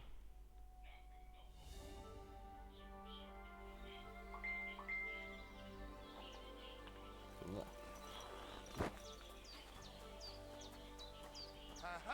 My shovel won. Hey. Christ, what kind of a beast does Tibor have? Right? He fly like wind. Anyway, there is round 2 to worry about. But I warning you, lose there will hurt a lot more. We go. I'm ready. Mister, I hope. Okay. Come on! Come on! I'll show you, Amalo. Watch out! Okay. Don't give up! Oh! Come on! You fight like an old hag! Come on! Thằng này nó yếu thế. I need a bandage, quick! Mẹ. That's better. Nó yếu quá anh em à. Ôi. Are you deaf? I really will call the guard. Don't hit him! No! You killed him!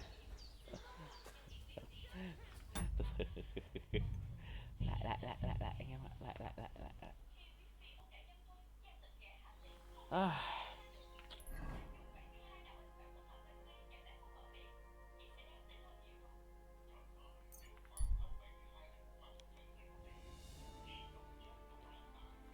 Oh my fucking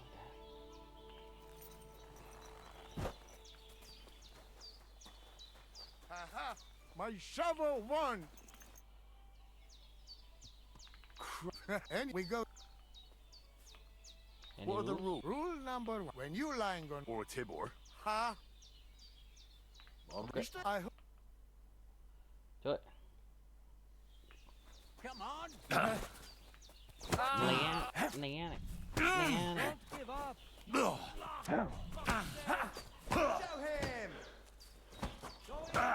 Ủa? Come and get another. Ơ? Sao nó vẫn chết? Con mẹ. Sao nó vẫn chết vậy? Đánh thế mà vẫn chết ạ?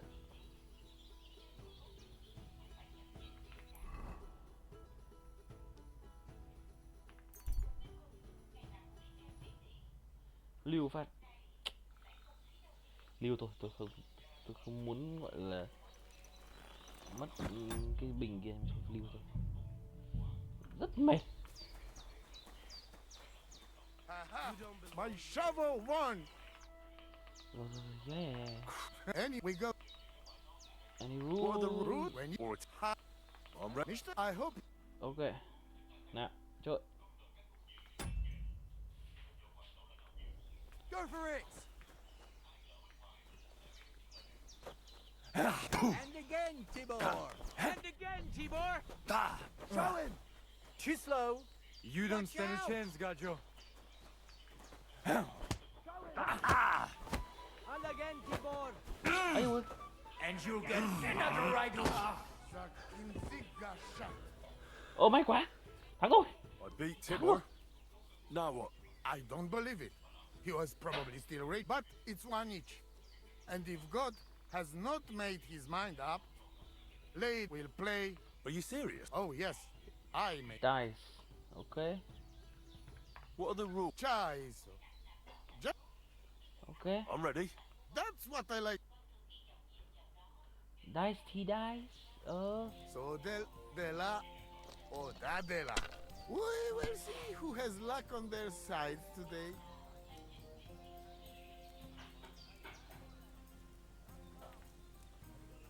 Ba cái rồi đúng không? Hầu.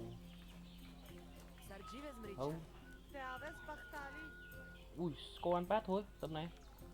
Oh, Zaki. Shit, fuck. Game là dễ. I won the Win. Call that winning? I can. You are the one to cast spells. spells and hexes. Now listen, Voivod. If you want to ever talk again, I will.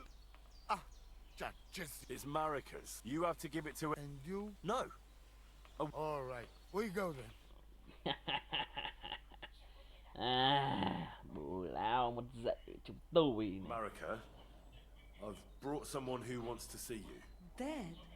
Bố. Marika. I'm glad you are right. I won the wager. So the amulet Amulet. is for Amulet. Bohush. Chồng, bạn trai. Marika, are you sure? To save life. Yeah, and you are giving it to me exactly according to our. Wait. Wait. What's Chờ đã. happening here? Cái gì đấy? If I give him amulet, then? Oh, unbelievable! She fooled me. My own. No. You cannot. You don't know our ways. Everybody here knows if you save Nếu somebody's life, nếu mày cứu ai thì they họ sẽ become. thành And gọi I là giving to thành this viên. Juvalo. My So that's what it was. Marika is her fault. When the foe is stronger, use your. Marika, Dùng dear kẻ thù girl. mạnh thì dùng If trí you thông minh were của boy, mày. you will be voivod after me, but I have no interest in being voivod. Anyway, I think Tibor is better suited, and when we do not like it anymore. Marika, did you lose your mind? You could marry another voivod And what if I don't want to? What if? and forget your Anglune? Marika, Một nó nào hơn ao nước lã So chứ. what? Không, But don't worry, Dad. I will never forget about honor and what's right con and sẽ không bao giờ proper. quên về Maybe in the end, danh dự. I can even teach the village gadget. you are just stubborn like me. Còn ấy đấy, Come back, còn go cứng đầu như ta vậy. I forgive Ok, you. về đi, ta sẽ tha thứ And I cho cả hai con. also. Và ta What? xin lỗi. Henry, I didn't hear anything. What? Did some? You keep out of this. I sorry to you, and I sorry to Bohush. Now I know. that's the first time I ever Đầu tiên heard con nghe you thấy bố apologize. xin lỗi ạ. All right, Dad. I will go to camp, but when you start packing, I want to choose myself whether I will have it your way. Thank you, lad. You fool me nice. But I'm not angry because I learned camp. Me and Henry help you back to camp. Much. Ok, thế là vẫn được thưởng rồi. Ngon. Úi giời ơi.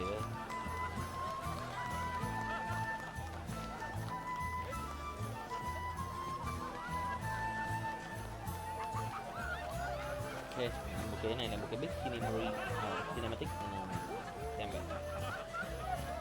Ái chà, úi giời ơi. Đấm chết là 2 lần. Sao lại yếu thế? Bộ xương. Yếu vãi cả trưởng.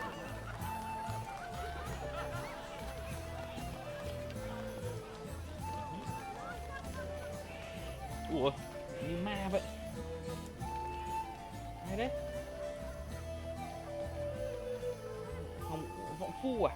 À, cái bà mẹ. Sao đây? Tự nhiên trông sợ thế.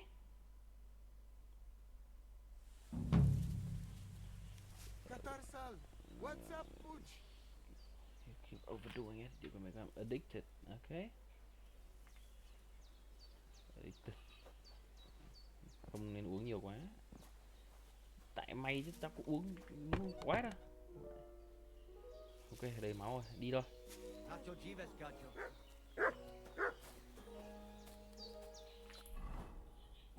Ok.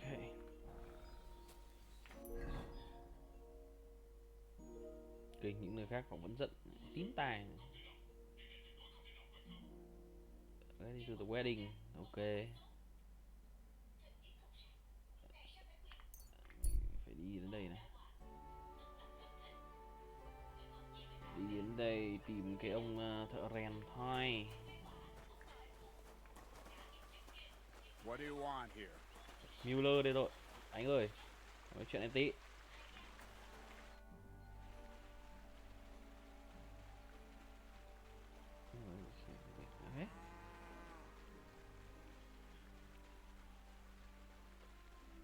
I heard at the Troskovitz Tavern that you might have a job offer. Muốn thuê người đúng không?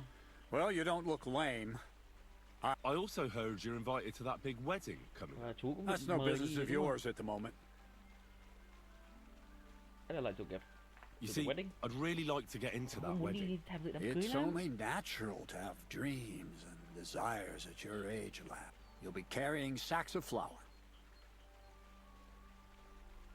Alright, lại bê vậy, bê bác vậy.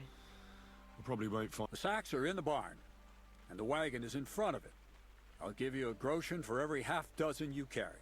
It may not seem like much, but if you don't dawdle, you might even save up for some nag at the Sanine. I heard they got lucky and recently rounded up a bunch of horses from some company that got routed by bandits. They've got some gray old nag that they're practicing. You won't have to buy food. We'll take care of that.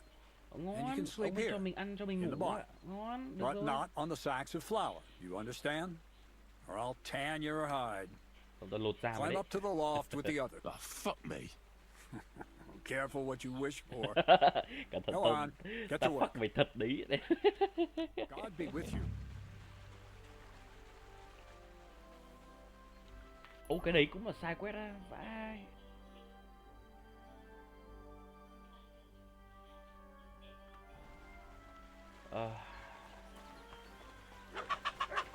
Hey, I guess. Cái wagon ở đâu? Đó, tự đi ra đấy này. Nửa đấy khác.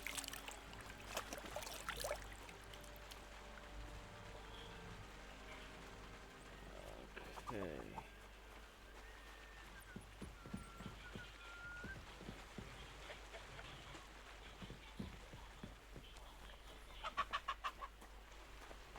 Đâu nhỉ?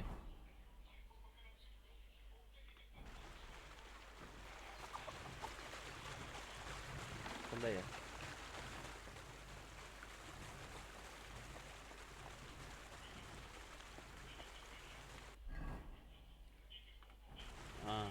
bê từ trong đây ra kia.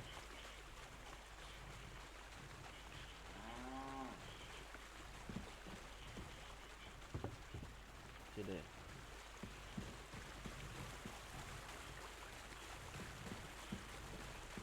Giống cái máy sát ngày xưa nhỉ.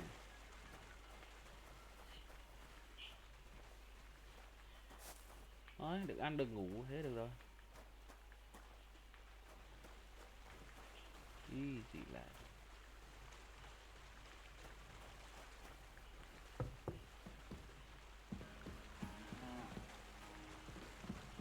Có bảo bê từ đâu ra đâu.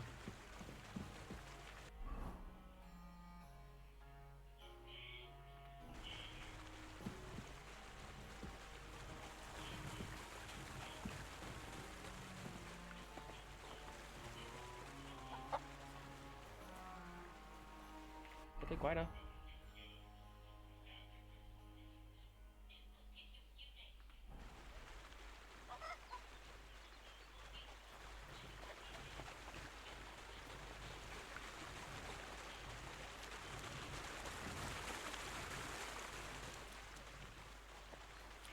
Đây ra.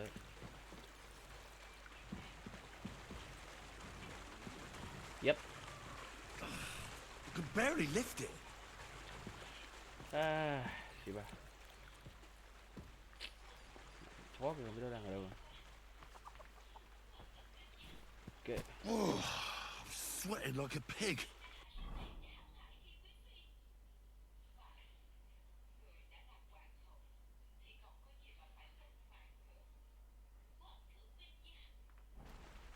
Cái hộp tiêm là cái gì? À, cái là dry food, ok. Nó bảo là 20 năm nữa mới ấy hết được cái này. Fuck, that's heavy.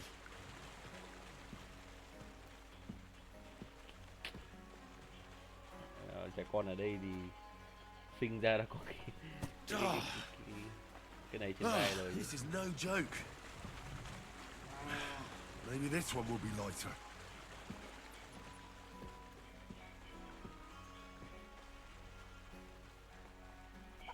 Okay. What the hell is in this thing? I can barely lift it. Cái này nó éo này. Bê thì bê đi.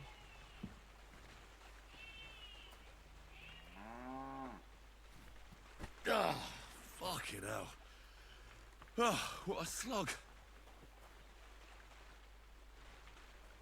Where is that now? Oof. Bit heavy for flour. Khá là nặng so với bột đấy chứ.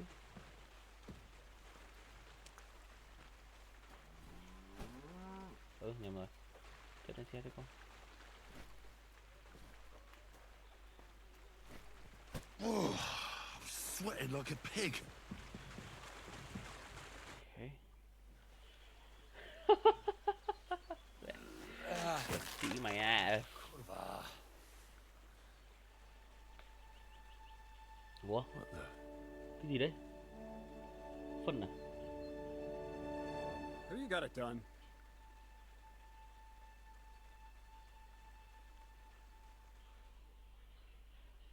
I said, are you done? You're milling some pretty peculiar grain here, Miller. It's got a bit of a metallic. Từ từ lại đi. What are you really doing here? Từ.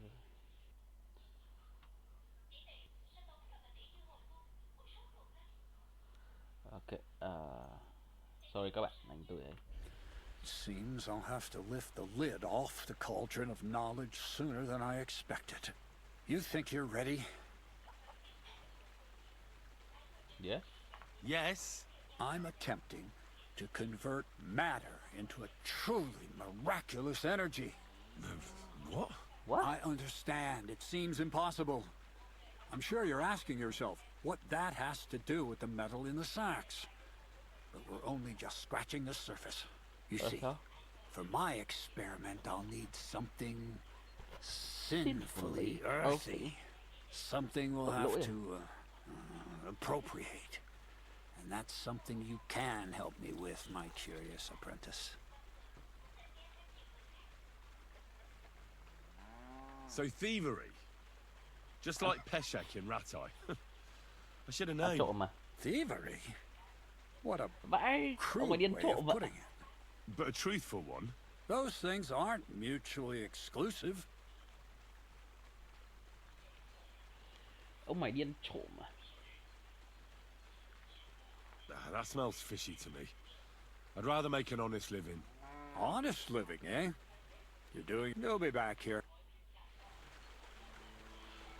Yeah, hoặc là điên trộm, tôi sẽ đi thử cái chỗ kia nhá. Đúng là ăn mày còn đòi xôi gấc, nhưng mà tôi không muốn ấy lắm. Đi ra đây cái nào sẽ ngắn hơn? Đường nào ngắn hơn? Đây nhá, đi đường này đúng không?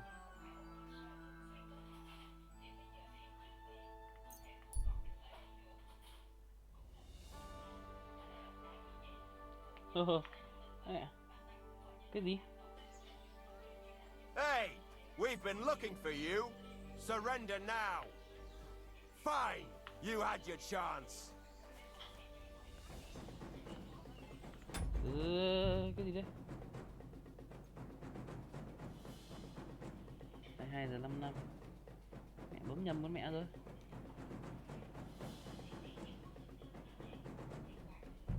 Tôi bấm nhầm anh em ạ.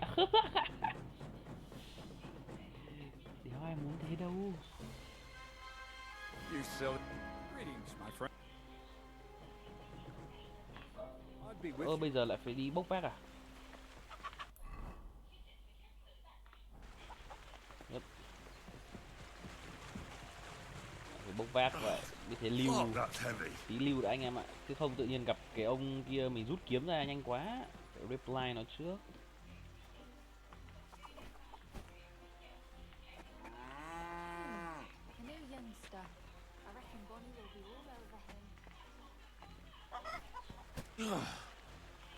What the hell is in this thing? Don't shove. Hello. Where should I... Well, it's best if you sleep go up the stairs to the next floor and then climb the ladder to the attic. Okay, không có gì cả. I could barely lift it.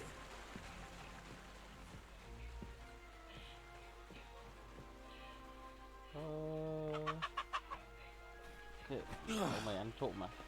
What the hell is in this? Kim loại. Nặng đấy. Bit heavy for flour. Nha, bởi vì nó không phải bột mà, nó là ấy. Kim loại. This is no joke.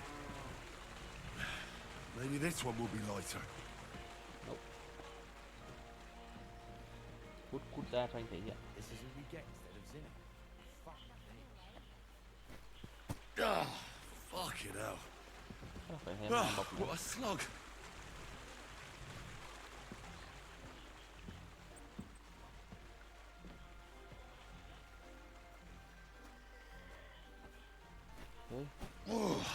Sweating like a pig.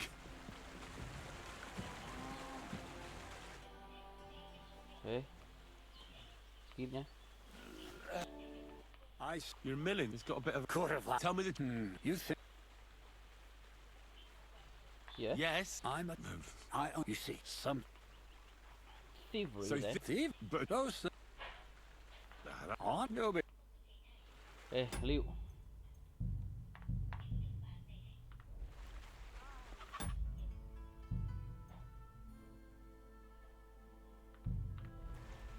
You know what? I'm taking this.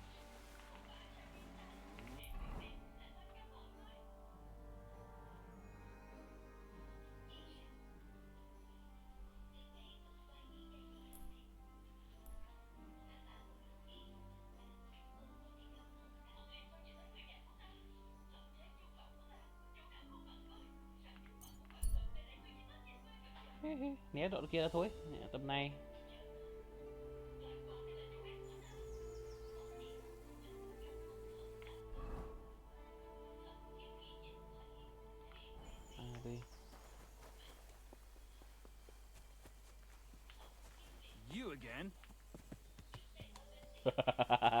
có có cái ấy kéo nó xuống kìa, có cái lựa chọn kéo nó xuống kìa.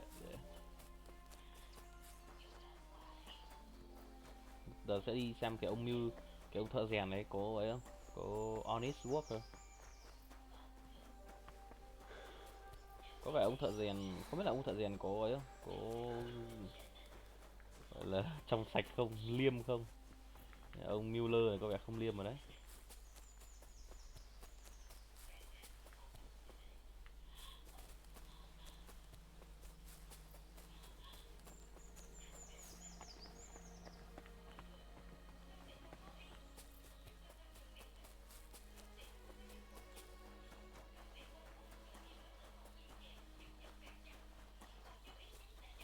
Thế chạy chậm vai.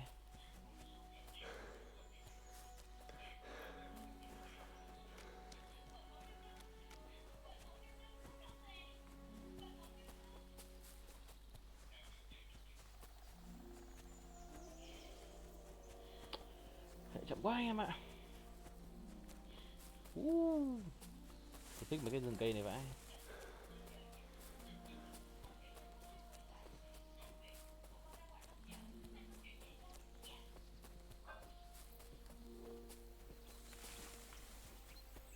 Phê nhờ, tiên cảnh đấy.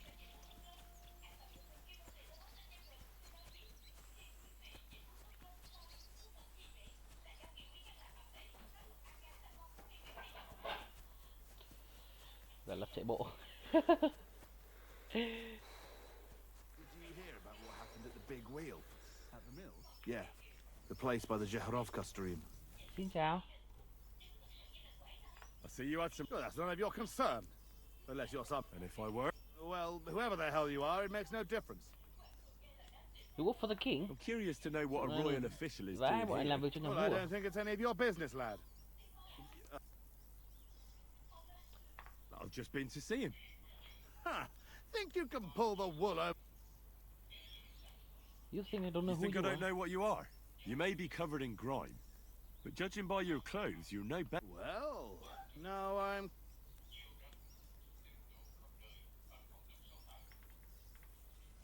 Looks to me like you're braced. Good one. Look, lad. The king himself has granted us... So look, no disrespect. And you'd be doing yourself a favor by forgetting you...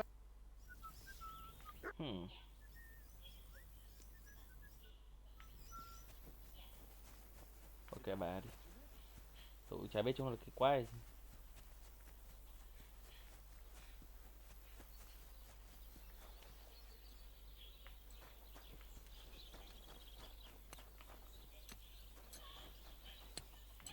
Shader này. What a nice maypole. It'd be a shame if something... What? Nothing. Nothing.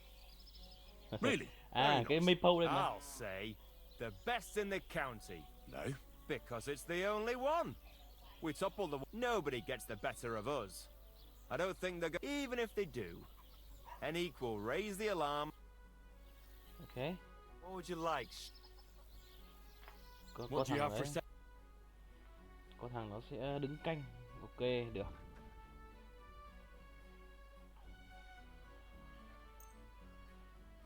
Thank you, and a good day to you. What do you have for sale?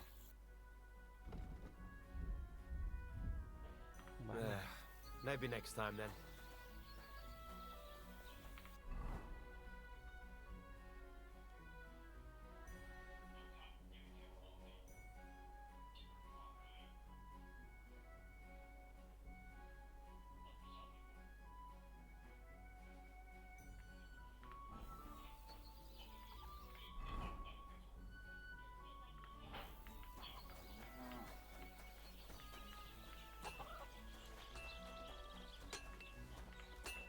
Đâu rồi?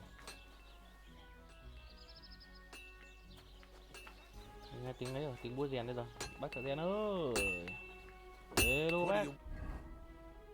Want here, you scoundrel.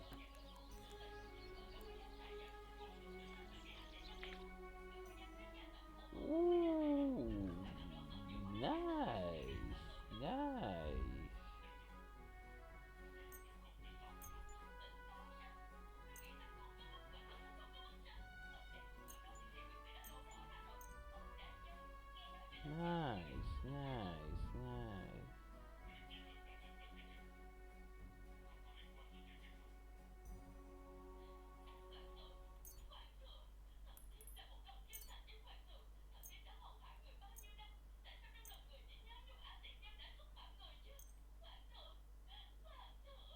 I hope you'll be satisfied, my friend. What is it? I mean, I heard you could use a helping hand at the forge. I could. My last two hands, well, they're not worth mentioning. What do they call you? Henry. I'm Radovan. You should know Henry. The blacksmithing isn't for everyone. Tên không dành cho tất cả. Yeah. My father was a swordsmith, and not just any. For the nobility, eh? Well, as it happens, I have to forge a wedding present. So you'll take me on? Hold your horses. You could forge me a hunting sword as a test, so I can see if you can make a straight blade. That shouldn't give you... Let's get started. Sure thing. Great. Iron. You can't make a sword, but if you don't have your own stuff, you can get... Okay.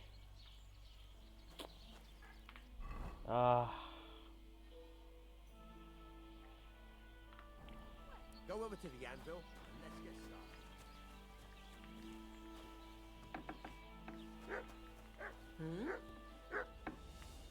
What?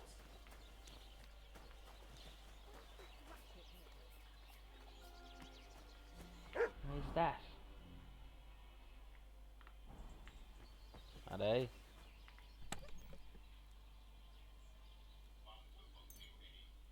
Get to it. I want to see how you'll fare.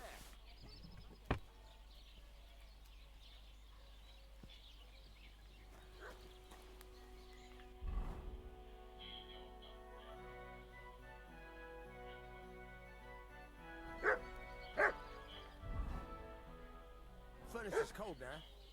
Give it a practice try. Some things, like swords, are too long to fit in the fire. You have to heat it up bit by bit, by poking it around for a bit. Now get the furnace nice and hot. There's a lever above you. Give it a pull. It works the bellow.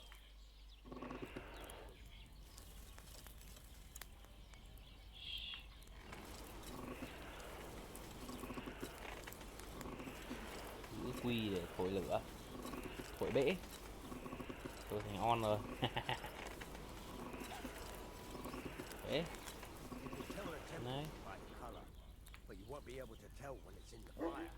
You have to take it out from time to time and take a look. Try it out.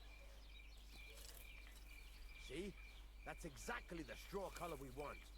You've got talent, lad. Now heat up the whole thing.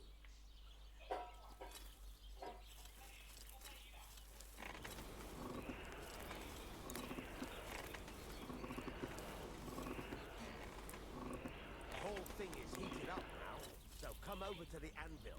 Try moving the sword along the anvil so you can get the hang of it.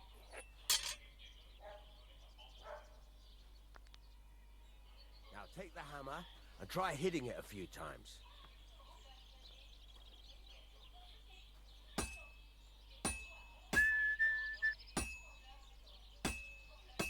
Okay. See the sparks? That's the sign of a good strike. More sparks, the better. Also, you can hammer with different degrees of power. A stronger hit will do more, but it'll tire you out faster.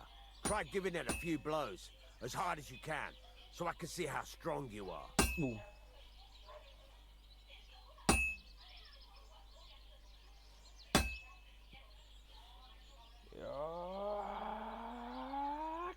What is it? You're not tired, are you? That's got a nice ring to it. Of course. If it was all about hitting an anvil with a hammer, any dolt could do it. You've got to hammer the workpiece evenly. One hit next to the other.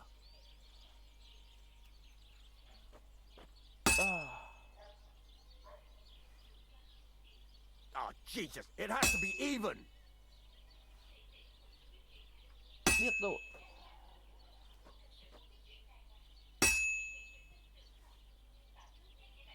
Biết rồi. Very nice. You're doing just fine. But when I say evenly, I mean it. A sword has two sides, like a lot of other things, including myself.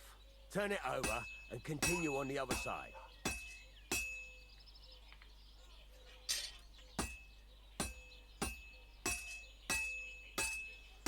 Nice. Now try forging it on both sides.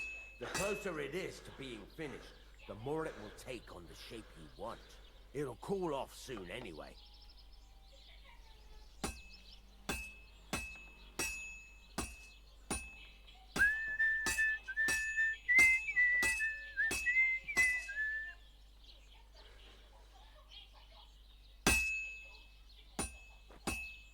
Đấy nhá, các bạn thấy chuột của tôi bị click kìa.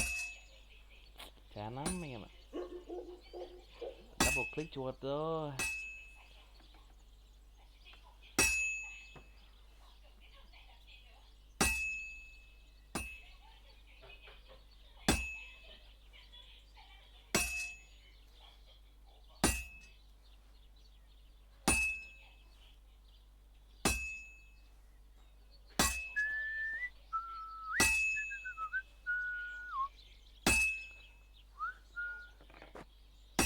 It's cooled now. Okay.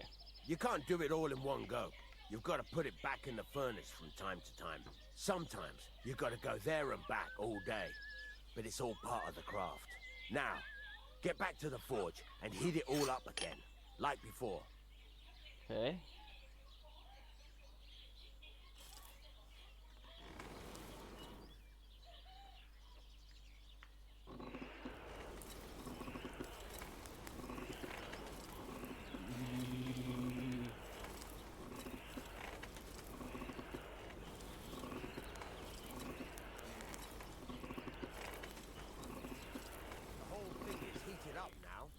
Come over to the anvil.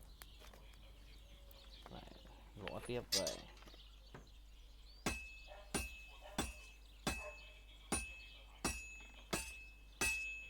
Hear that? Besides the sparks, you can tell a good strike by the sound it. See how it's taking on the right shape? That's how you can tell it's almost finished. Now, I've got a piece of advice for you. Hammer to a rhythm. When I hammer a piece to a beat, work goes by easier. Sometimes I'll whistle to myself. There you go. You've got it finished. All that's left is to temper it, and the sword will be done. The rest is just tweaking.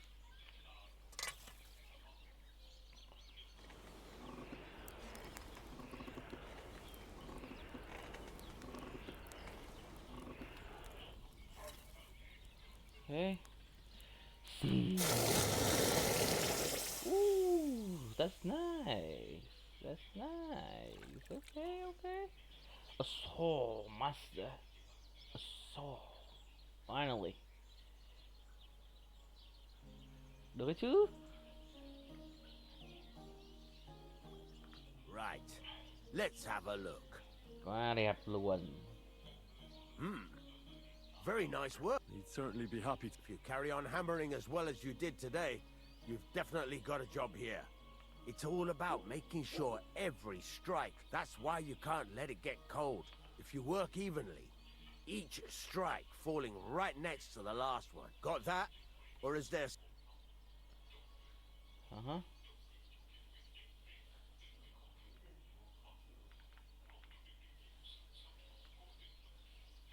Okay, thanks. You can sleep in the chamber by the woodshed. And there's a chest where you can keep your things. And of course, you can use the forge. Any questions?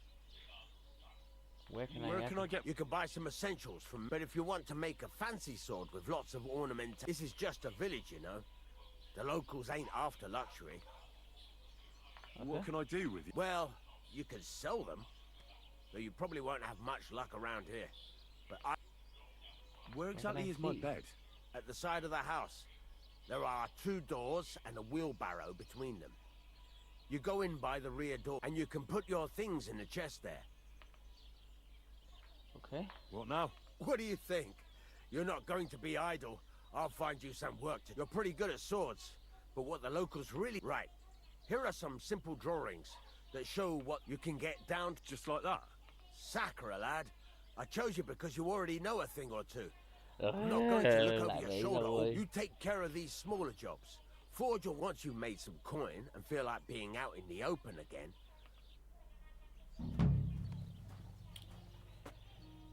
Hey.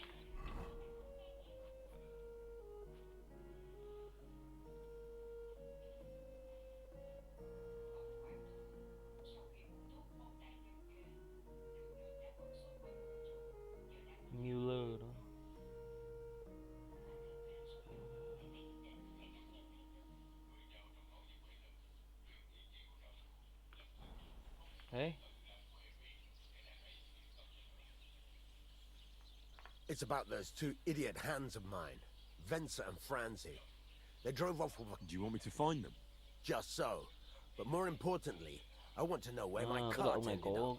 And especially the cargo. Go to Samin and find out. Okay. Have you any idea which way they might have gone?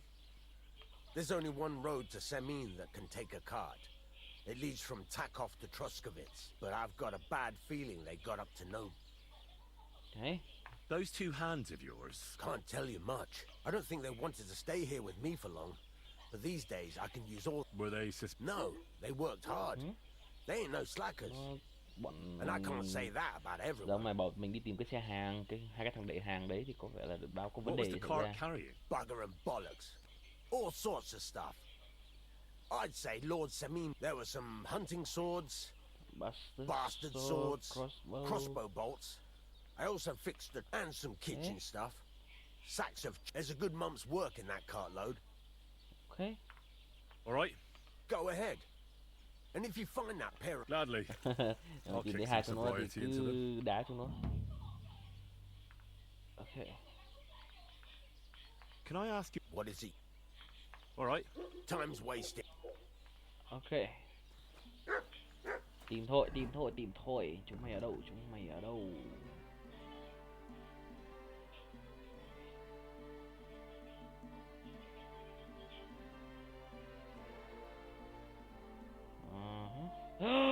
Ây da, oan ra ngõ hẹp. Oan ra ngõ hẹp. Tôi lại mất tiền rồi anh em ạ.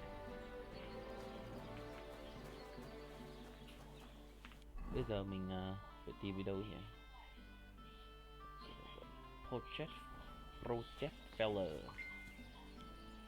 Who is the professional? What the hell? Project Feller. Where are you?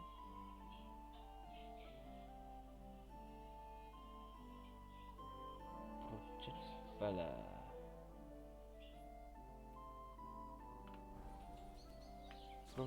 Project, are you here, Project?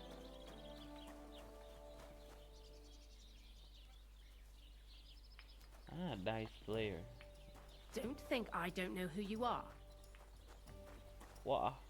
Wanna die, woman? You have a beautiful maypole.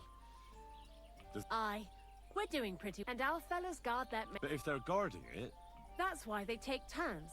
Our El Sheik was guarding it not long ago, but now the neighbor's lad, Henny, at least he doesn't have the time to fool him. Do you know Henny? He started going out with our monka a while ago. In short, he's not exactly the kind of... Why? I don't want him whisking monka away, so we never... His parents came here shortly after that terrible plague. There was a vacant... They had 3 sons, Henny being the youngest. I haven't. Well, you couldn't have met them, even if you want. Both of them left. They say the younger one had a sweetheart in Troskovitz and took her with him. Nobody knows where they... Yeah. The apple doesn't... I'm telling you, one of these days, he's going to pack up and disappear. And I don't... He doesn't like folks talking about it. But what... He's even got into fights over it. Just mentioning it is enough for him to clench his fists. You should try that. Okay, kicks Henny ass. Is Al Sheik your son? Aye, he's our boy. But he's giving Prochek a headache because he doesn't like having... Ask him about it. Okay. What do you have? Bán cái gì?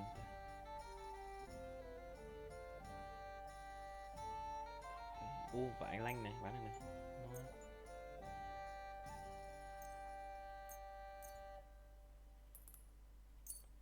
Okay. Pleasure doing business. God be with you. God be with you too. Đi đá.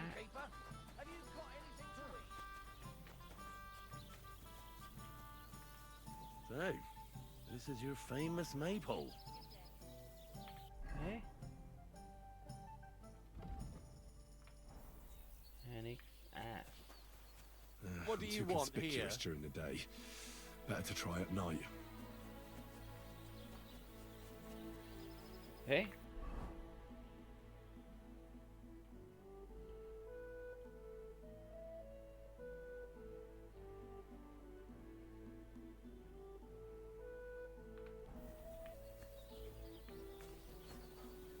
What do you want here? How you doing? How's it going? It's shit. How come? Because I have to guard this bloody maypole. I can't even get a good night's sleep because of it. And there's plenty of and then there's... What is it? What did you want to say? Go on, tell me. That's not for your ear. What about your brother? Henrik. What? No, it's just that I've been hearing some interesting things about... Let them talk. Why did they leave? Why did they leave? I'm not sure. Leave, This place Penna left after Pa died. And Rudlin... Where did they go? Hard to say. Once, but as for where they are now, I've got no clue. They both said they'd return in a year, but they never did. I hope I get to see them again.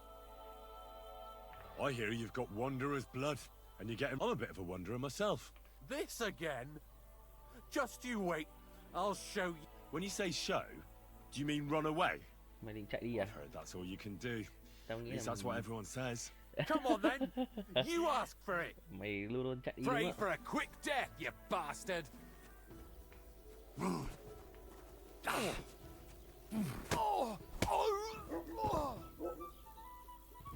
Ủa đồ chết con mẹ rồi.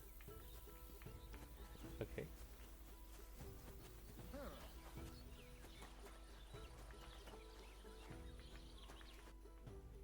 Why are you wasting my time if you don't want anything?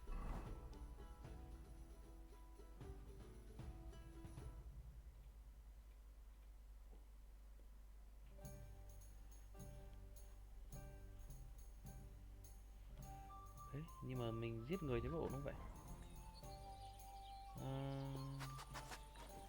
Rồi thế đi ngủ đi ha.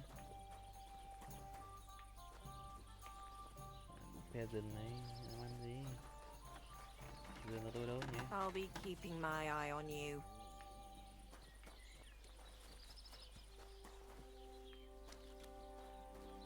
Mình thì ngủ ở đây thôi à?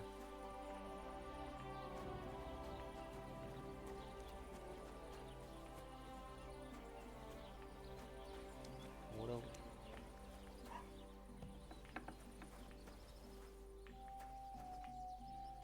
Ngủ. Tối này. Chưa tối lắm.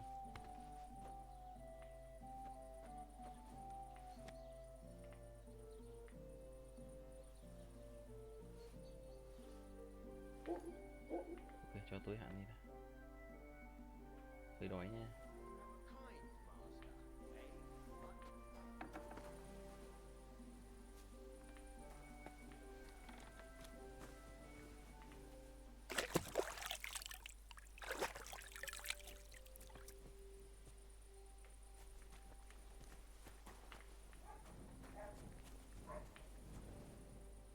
Đấy, có vẻ như không ai nhận ra mình giết thằng kia. Good man, hold on. Everything all right? Do you have a moment? Okay. What's up? What's going on? Do you have any coin to spend? Why? Tell me, what happened to you? Allow me to disabuse you of your I simply find myself in a bind compelling me to rely. So... But I'm not... Why are you asking fancy an ale? The amount you're looking for, it sounds like you're... That wouldn't go amiss, but really, I need the coins. That's quite a way. I've always found it to be a day or... But I don't see... I don't have one. I'll join a caravan. Ride along. Begging? And he needs money. Oh, I've come across a fair few... Must be a coincidence? Không phải là người ăn mày thì là cái gì? You sound like a villager, right? In fact, you don't strike me as... You only imagine it. Okay. Farewell. May you travel safe. Yes. Mày không báo là tao thôi tiền. Mind Đống where tiền. you're going. Tiền cả một đống rồi đấy, bảo mẹ cho ạ, mẹ khôn thế. sẽ làm mãi mới được ra đống tiền. Nghiên xin. Không làm mà đòi có ăn thì chỉ có ăn.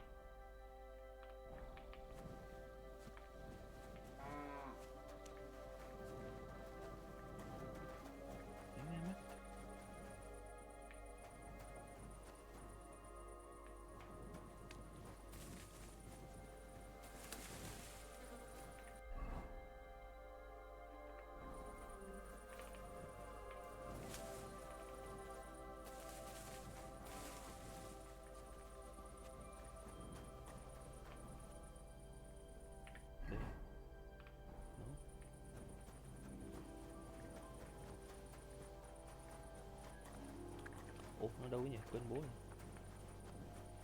Đây.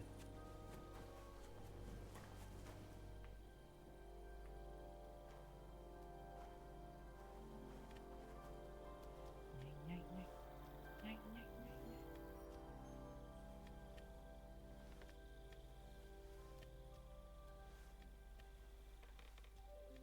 Tôi không định giết thằng kia đâu nhưng mà nó yếu quá anh em ạ.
Đấy là xong rồi.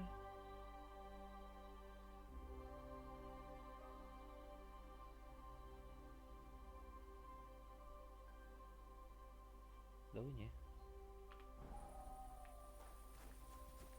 Mình ăn trộm cái đấy rồi gì nữa.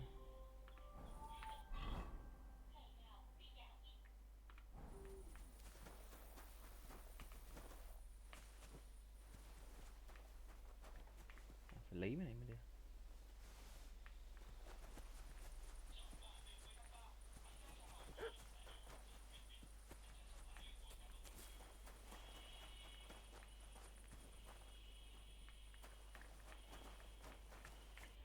Có rất không? Thấy mới à?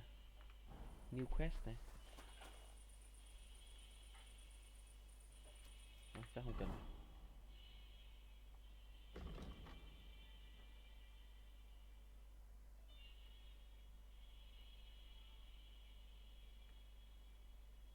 Từ từ đã, với tôi thấy là có cái điểm mới mà. Player thôi. Có điểm start mới mà.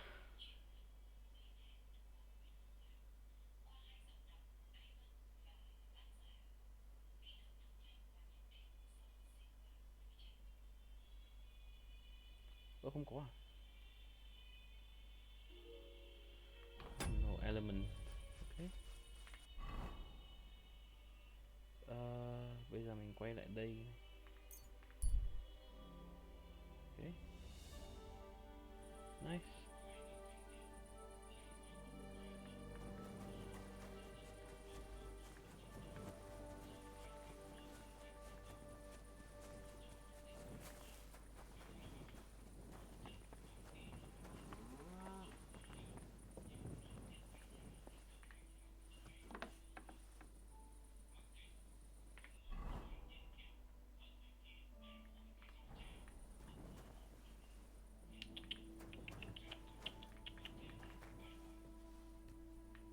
Toàn người đẹp thôi. Ngon thật sự.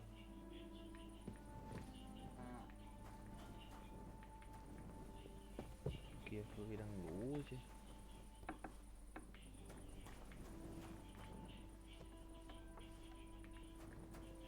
Kia đâu nhỉ?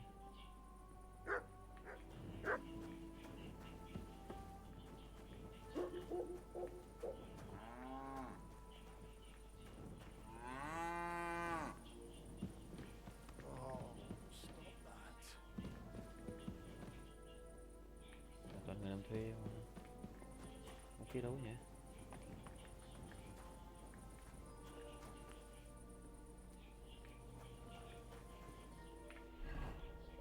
Ông kia đâu đây?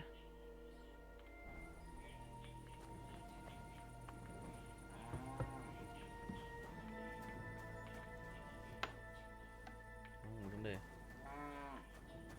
Dậy. Say, I have this. Good work. Someone in Taco got murdered. Christ, that hadn't happened. I had no idea. I promise you a reward, but we won't be pulling any more tricks on the Tacovites. Understood.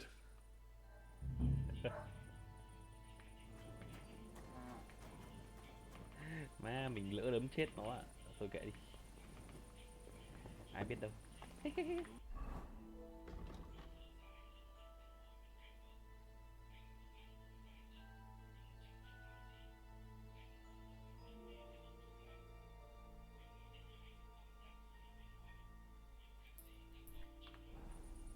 Ok, đi nào.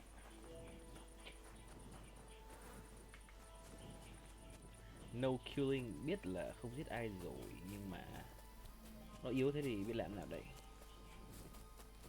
Rồi tôi lại đi đái phát. Okay.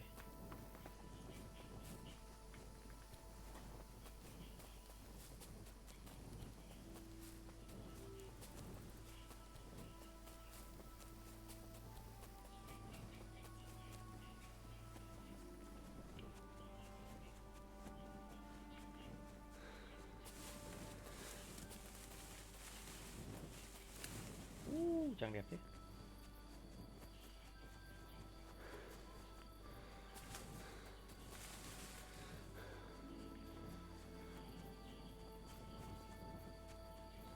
Hoặc là chúng ta sẽ bị chịu trận, hoặc là chúng ta trả tiền, hoặc là chúng ta đánh lại. Trường hợp đánh lại thì có vẻ hơi khó khăn đấy, lưu em này. Chắc.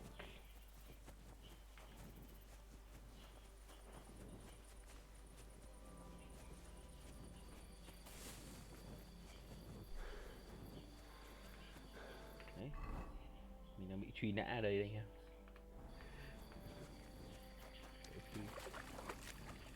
Chui trốn nhủi.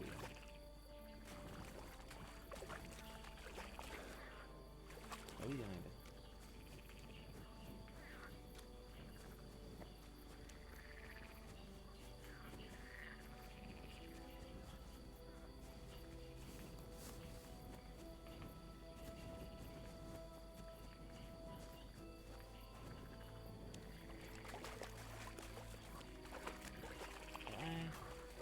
Nói đéo cho đi vào luôn ạ.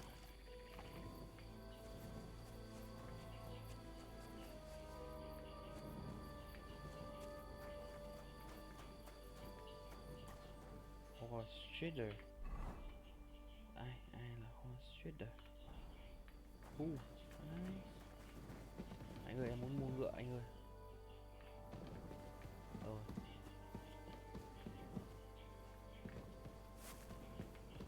Phố rách ôm này.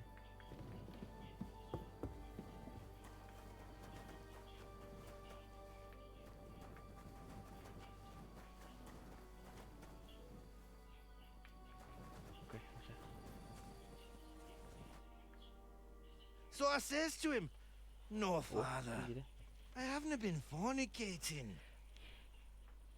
I've just been loving my neighbour." What? Hey!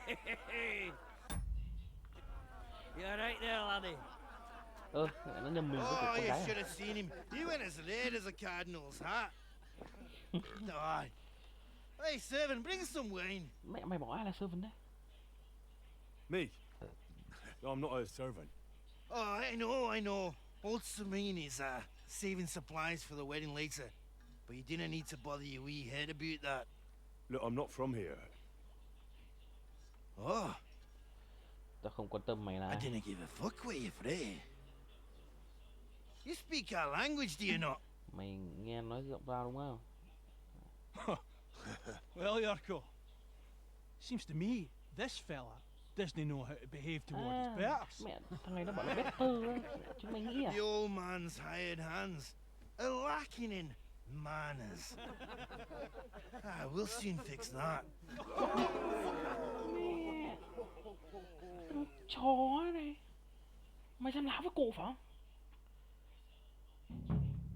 I'll kill you. Go for it. Sao mình... Come on. Oh, you wee bastard! That devil's name is fucking going on here. What do you think's going on, Grandad? I'm teaching your people here how we do things. Your people. Grandad? Đánh vỡ mồm bây giờ. Why, Grandad? An old captain like you probably still remember the flood. The flood? Or the blood? True enough, Yurko.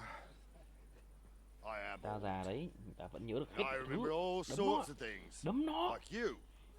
When you were a little nipper running around here bare arse with a ribbon in your hair. Ngày trước ta còn nhớ mày chạy cái Screaming chùa. out how you was Princess Sophia. Mày là công chúa Sophia. Poor lad hadn't a moment's peace from his big sisters. Quê.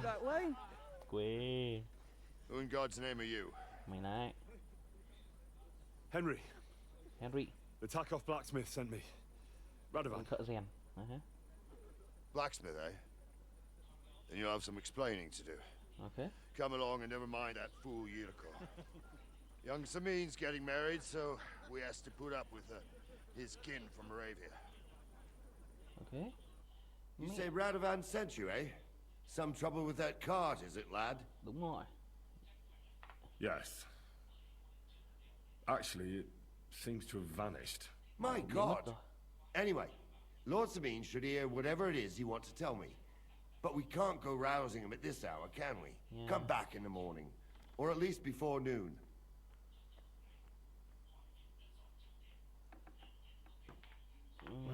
Can't you just pass on my message to him? No, I can't. You're Radovan's messenger. And I've got enough bad news to give him without yours. Come back in the morning. Biết này nó bắt mình làm ạ. And did anyone see that cart here? I don't know, Sonny. I don't pay no attention to them wedding arrangements. So I don't know nothing. All right. All right. I'll go and get some shut-eye too. If I can... Okay.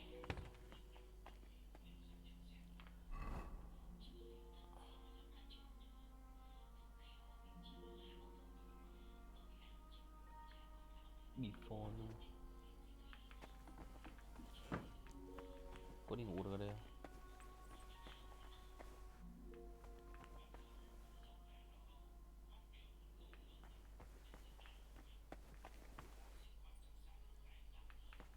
Okay. Pass time thôi.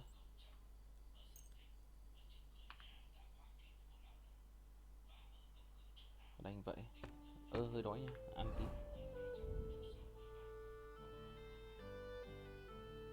Nhiều đồ quá nha. Ăn tí táo này.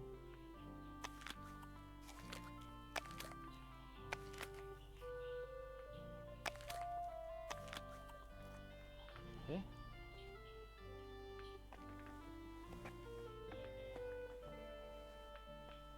Wow. Chẳng lẽ đây lại có ấy à? In the name of the Father, the Son, and the Holy Spirit. God bless. Tôi sợ là bảo mình xâm lấn trái phép thì chết.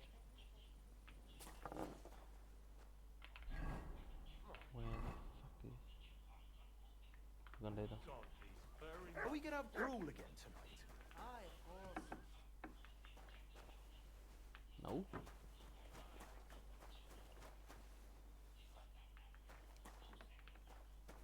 Trên này đúng không? Mind where you're going. Mày cút ta, đừng người ta bực mình nhá. Giờ thế võ độc cô kỷ kiếm rồi đấy.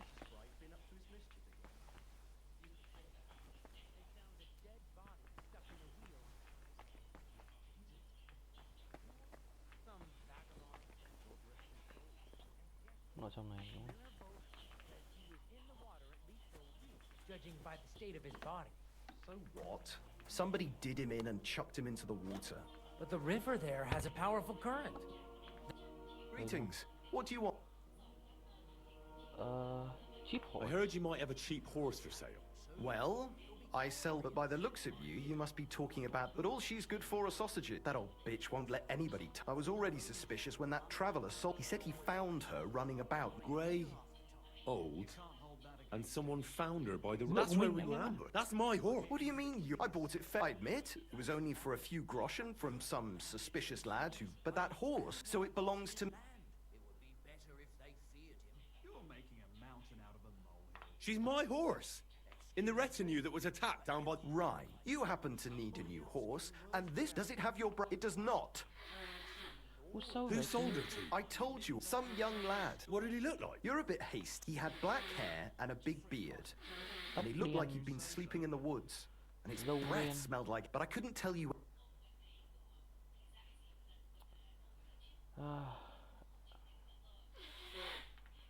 Look. You know they attacked... I heard about it. That news spread through the land like... And the one who sold it to you told you he found... Well... So it's not entirely impossible she belonged... Maybe not impossible. Aye, but just a few groschen. Wouldn't you rather be in the good graces of someone who might have been part of that expedition? Ooh, maybe so. Go and get her then. If she remembers you, she might even... Yes, sir. Safe travels. Ôi dồi ngựa ơi, em yêu của anh. Trời ơi. Thế. Hế. Mọi ngựa ấy kìa.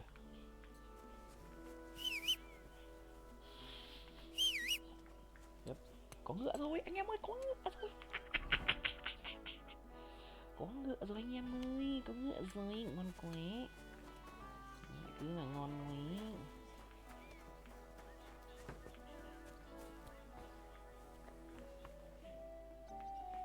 Lêu rồi.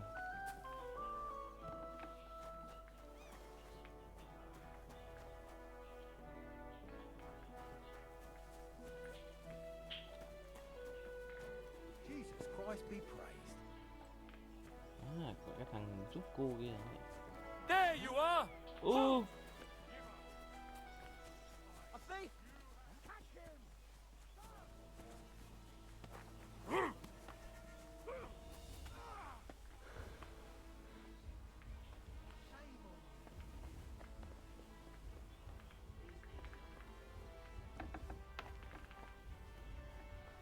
Punishment by the blade.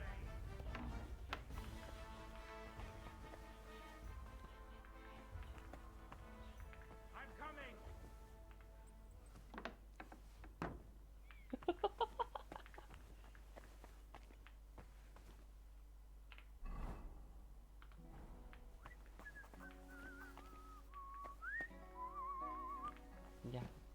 Đi ra đồng chí.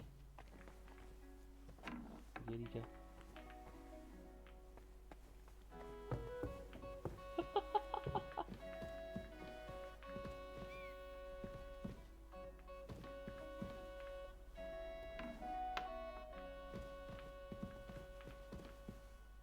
Má buồn câu vậy, cái nhóc đi buồn câu cái trận thế này.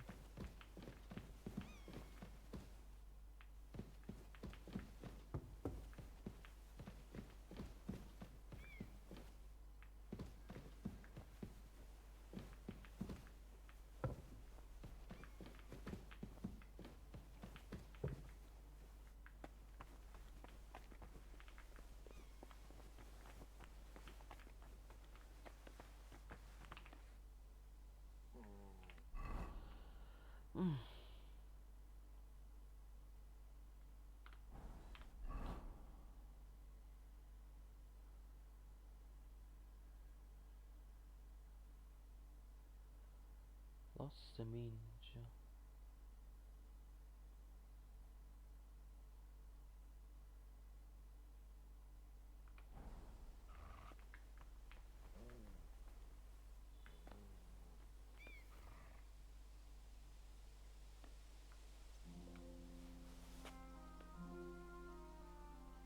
Nhưng mà ống ở trong này mà đúng không?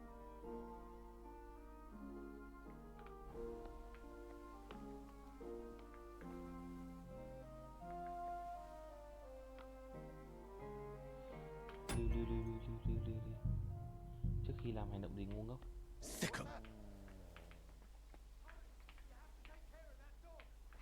Help! There's a wild dog here. You bet.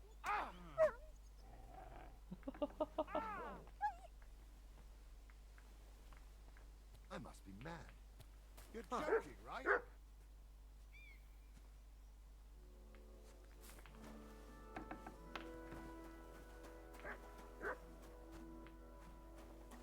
Tiếng ở đâu nhỉ? Không thể tìm thấy ông ở đâu cả. Ah, there you are, you whore son. Hurry! You have to take care of that dog. Help! There's a wild dog here.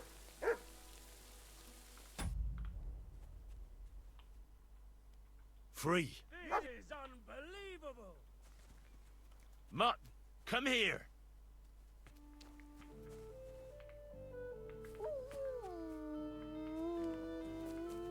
Ah, there you are, you whore son.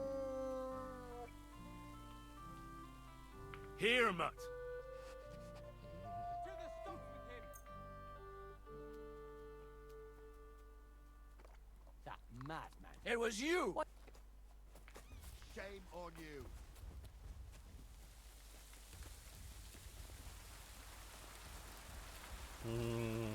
Việc là về giết nó thôi anh em. Another mongrel.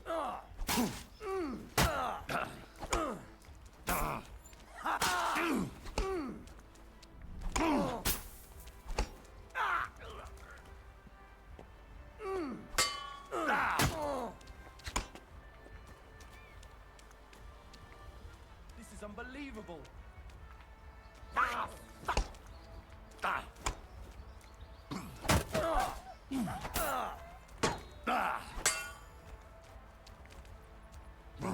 Phải.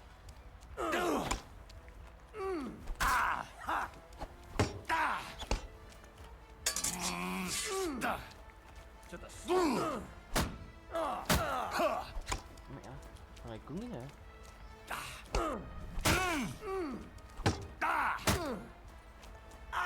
My head. Thằng láo này. I found a dead body.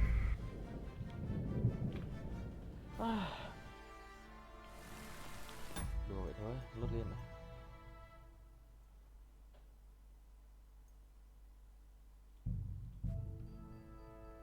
Nhưng mà làm sao để vài ra một cái kia được nhỉ? Tôi quay đâu?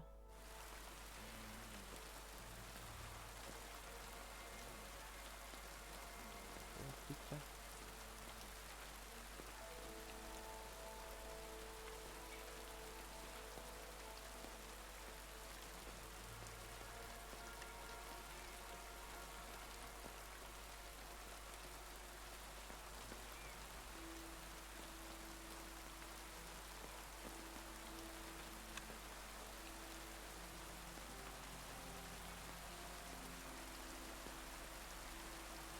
Đâu? Thế này.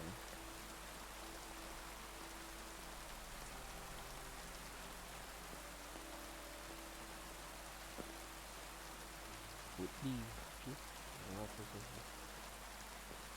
Chơi nó thì của nó không sao cả chưa. Đấy.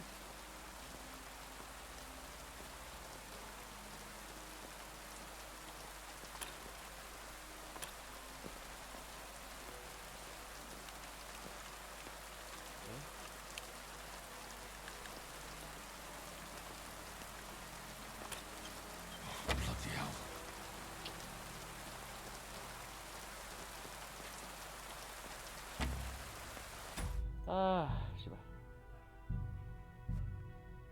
Mình có mỗi một cái loot pick thôi ạ.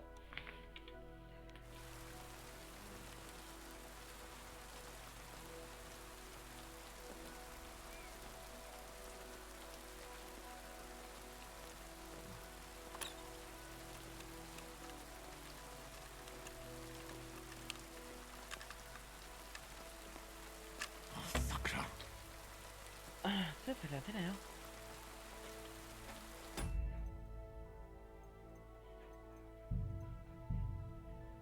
phải làm thế nào nhỉ?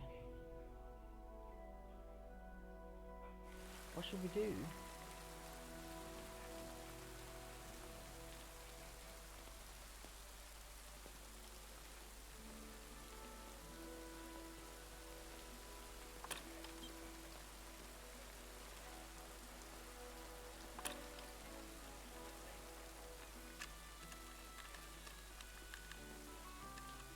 Bloody hell.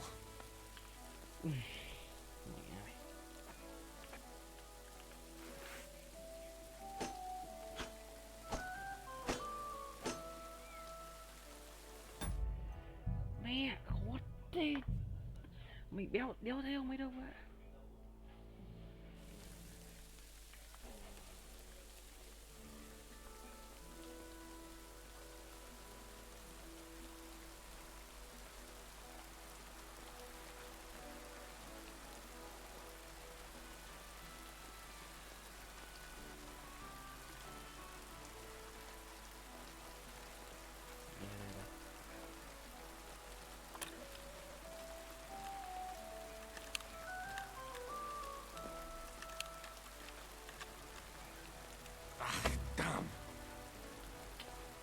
Tôi cũng đến nạ con game mày thôi. Tôi cũng đến nạ con game mày thôi. Mẹ. Before noon. Nó có cho mình nói chuyện đéo đâu.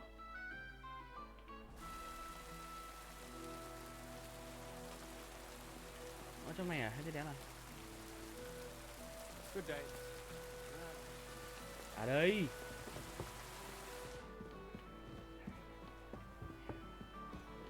Đây thì đâu rồi?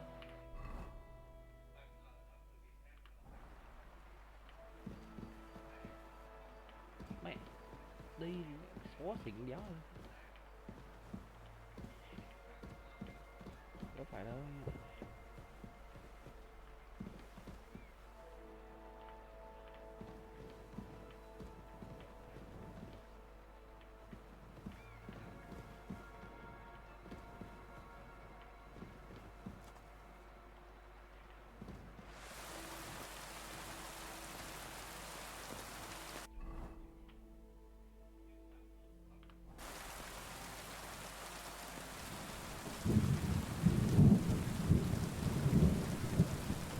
Stop where you are. They're after you.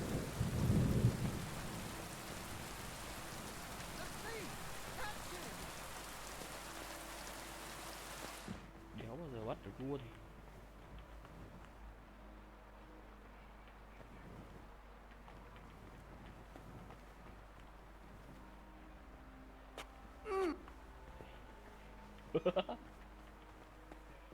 Đó vào đây được gây sao em ạ, anh em ạ.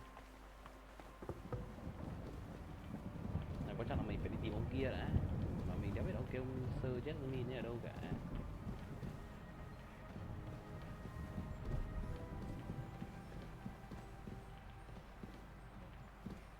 Đéo hiểu, tôi còn đéo nhớ tới làm cái lôn gì nữa cơ, mà mẹ nó truy sát tôi kinh thế.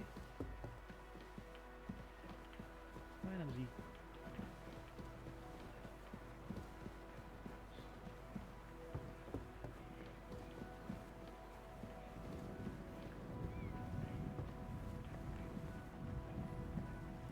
Where to meet him? Đi ở vô.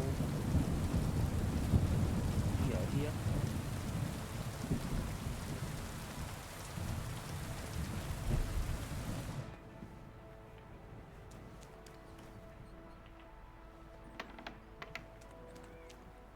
Đâu phải đâu anh em ạ.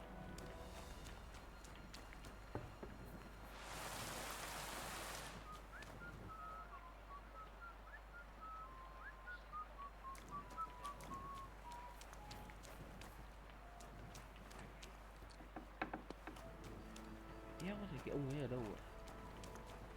Được mình đấy nhở?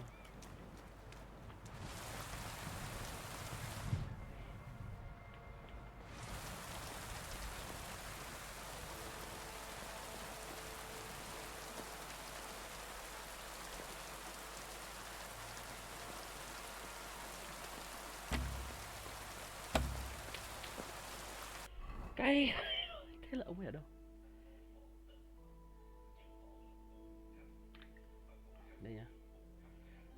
xem nào, từ từ để nghiên cứu lại xem nào. Het tu semin.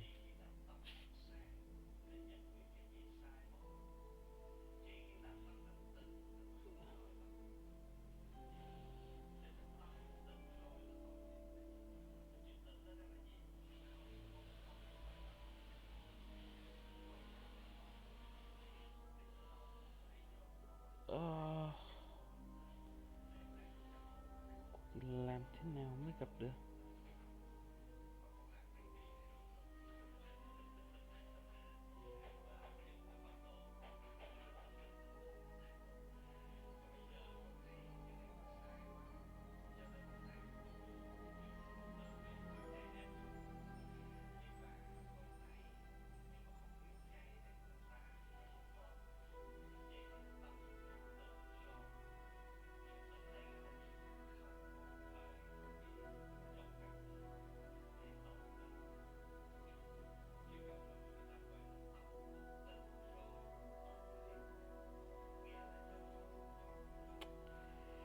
Từ từ, đợi đây tí nhé.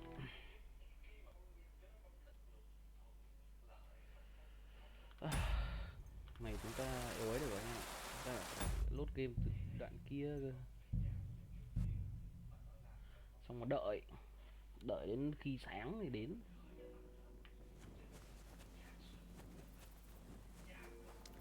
Đợi sáng thì vào thôi chứ còn không tìm thấy đâu cả. Chỗ kia nó canh kinh vãi đài. I can't go any further. It's too deep.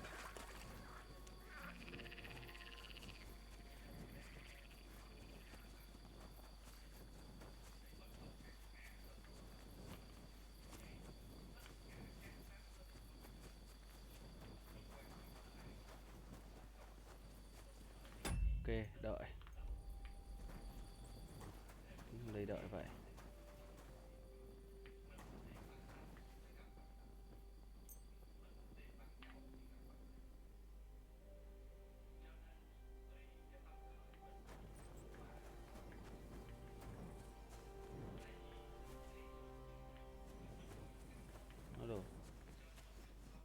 Đây, đúng không? Hey! You're in for an ass kicking, you piece of shit! Didn't expect that! And I must tell Vashek to get 3 pigs ready for slaughter. And the carters will have to be sent to Yechin to get at least a peck of poppy seed for cakes. And gingerbread spices. Oh, and wine, too. It's almost all gone. What we bought only last week. Mà chuẩn bị đám cưới tốn nhiều tiền vậy. Sorry to intrude, sir. This is Henry, blacksmith Radovan's hand. Oh, excellent. Dorothy, leave us now. Just make sure that there's plenty of everything so long as it doesn't cost too much. Mua đủ nhiều nhưng mà không. Another word. Mua đủ nhiều nhưng mà đừng tốn quá nhiều tiền nữa. Vãi cả đái, vãi cả mệnh lệnh.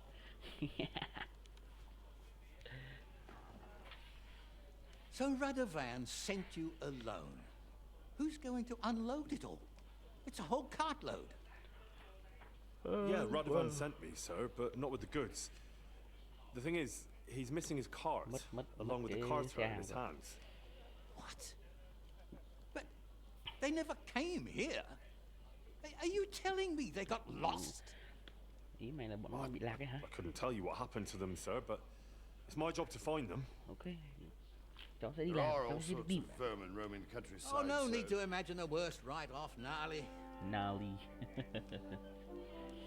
Anyway, I need the load from that cart, so saddle up your old nag and we'll ride out, Captain. Okay. Can do with a breath of fresh air. I've had it up to the eyeballs with counting geese and pies. What about Henry here, sir? Well, what about him? We could use an extra pair of hands. You know how my shoulder's acting up. Yuriko is shit-faced, and your son... The older has work to do. All right, take Henry with you if you want. So long as he doesn't slow us down. Thank you, sir.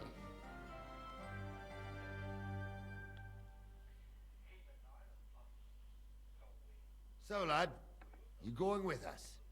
I hope you're happy about it. Of course I'm happy about it. Yeah. I'll be glad to help you. Oh, you reckon we can't manage on our own? No, that's not how I meant it. Take it easy, son. Yeah. I'm only yanking your pizzle. By the way, the fellas at the gate say you came here on foot. Yeah, I did. Christ above. And how are you going to ride with us? On the back of my saddle? You're a bit big for that, ain't ya? And I'm a bit too old.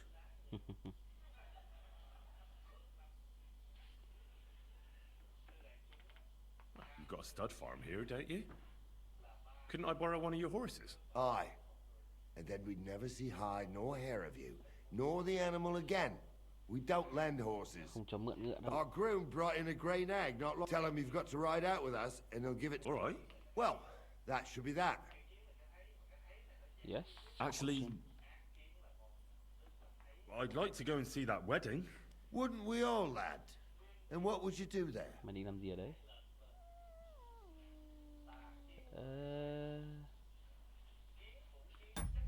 Không xây game được. Chắc là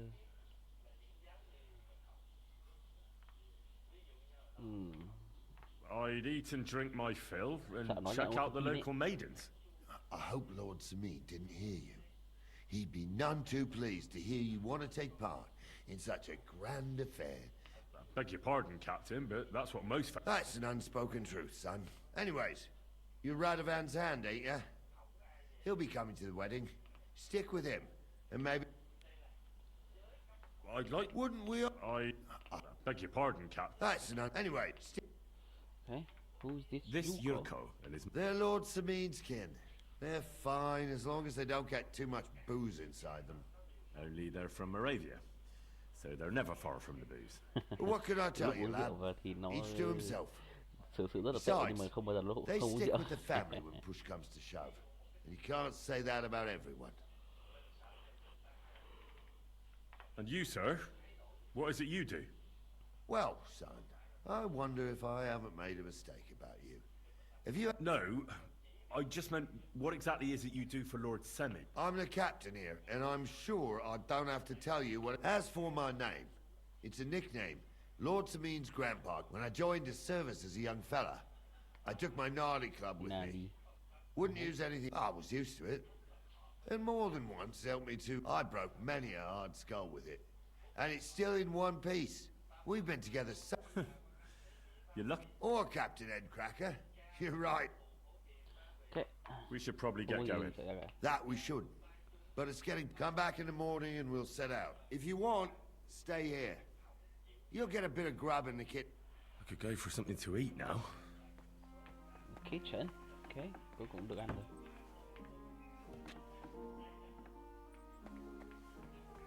Ấy rằng ông ở trong này mà mẹ đéo hiểu game như vậy. Bandits and thieves running rampant across his land. Điên chứ. Đói quá, đói quá, đói quá. Ăn tiếp nào, đói quá, đói quá. Hấp cả hộp đi, cả choai đi, hấp cả ấy đi. Ok, ok. Hơi no đấy, hơi no đấy. Đó là nha.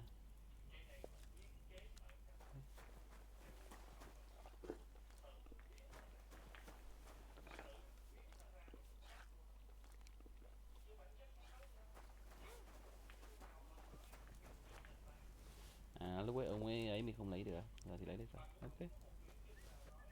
Ok, I'm too full now.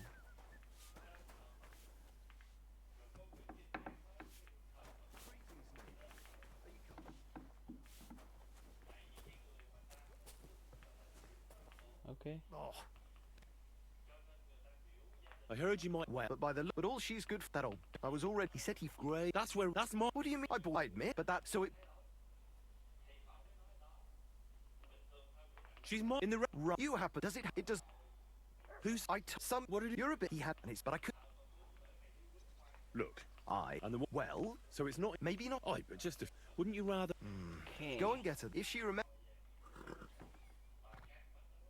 May she serve you well. Hello em. Ok, ngon.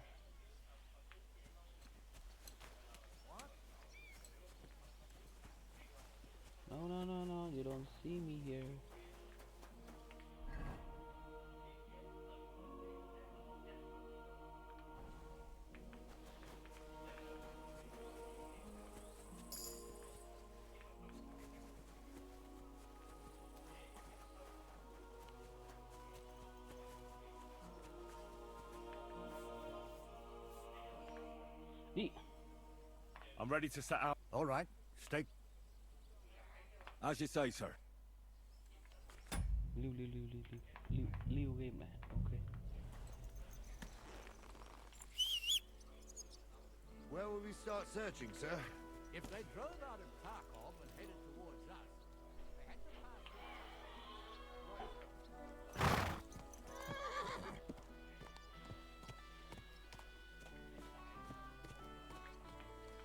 Where will we start searching, sir?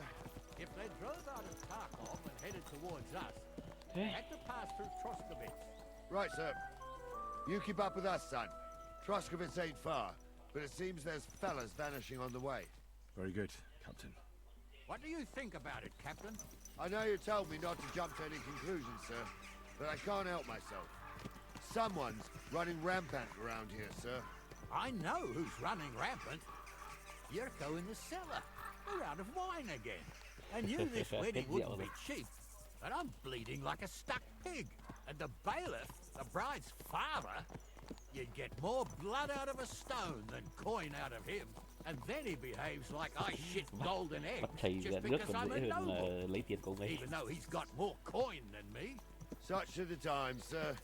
But that Yurko, he's going too far. Yeah. You know how those Moravians are. It's in his blood. Aye, I noticed.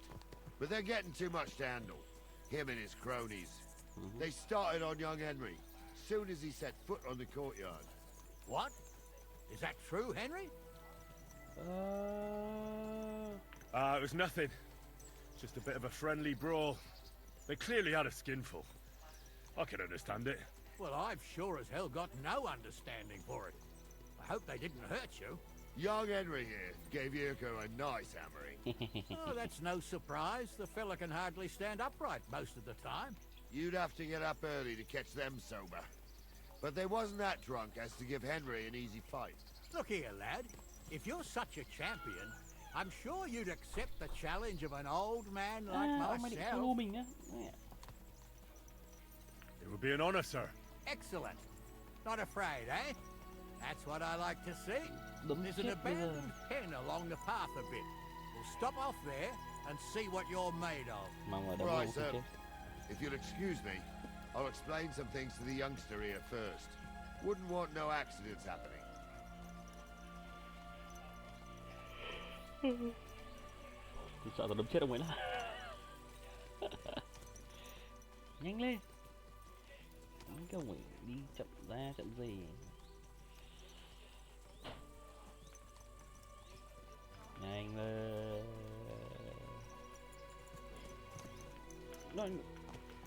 Rồi. Đi đây. Chậm vai lên.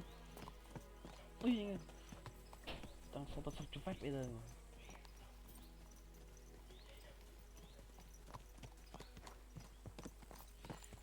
Ui vãi, lâu thế. So, we're here. Charlie, tell the youngster here what's what. Thế? Xuống ngựa. Rồi, giờ sao? Đấm luôn không? All right, son. You're going to fight Lord Samin. Hold on a mo. I'll give you... All right. What weapon will you... What would you like? Sword? Sword? Don't get ahead of yourself, laddie. You can have my cudgel. It might be just a stick. Thank you. Save the thanks and get your... Okay. Clap. Okay. So, young'un, are you ready? Yeah. All right. Let's do it.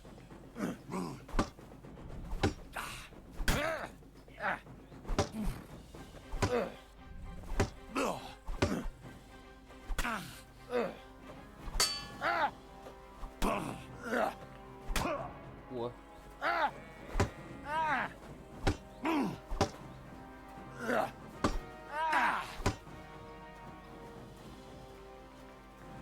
I'm all yours!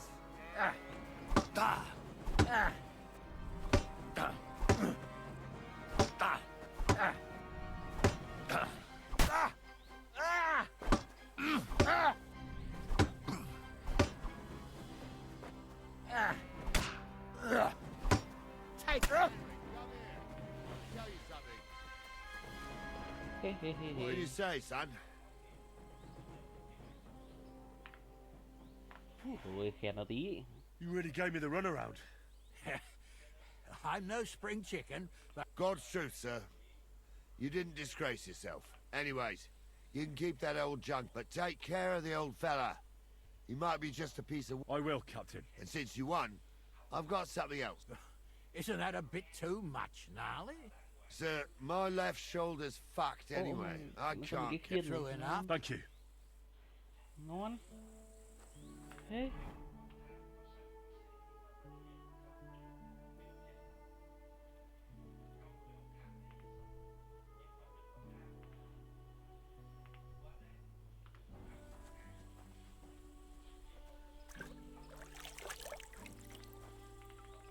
Chống dựa với. Có gì đâu. Lên ngựa thôi.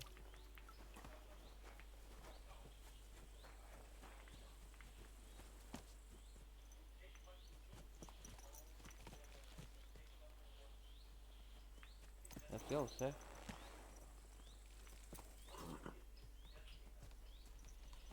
Ôi, cưỡi ngựa với mấy ông già. Chán thật. I needed that. It's good to stretch the limbs every now and again. And you're pretty handy, youngster. You should come to the courtyard, and Gnarly here will give you a good education in the art of the sword. Cho mình à? I call it the art of not getting skewered as soon as you step foot outside the village. But do come in. Okay, We've got a nice arena in Sameen. It ain't no abandoned pig pen. You can't always choose your battleground, Gnarly. Whether it's a pig pen or an arena in Karlstein, it's the performance that counts. And while we're on the subject, where are you from, lad? It's clear you're not from Trotsky. I'm from Silver Scallops, sir. Aha! Now I understand why you're here. You're not the first one to flee here from the war. I don't flee from a fight, sir. I have work here, and a lot of scores to settle. You want to get revenge for what happened back home? That usually doesn't end well. You'd be better advised to find yourself a well-built girl, build a cottage, and visit the church and the tavern in turn. There's no helping a dead anyway. That's nice advice, sir. Only women will tie you down, lad. Better to go and see a bit of the world. You're doing the right thing. Nali thì bảo là mình cứ đi tìm hiểu đã. Đấy.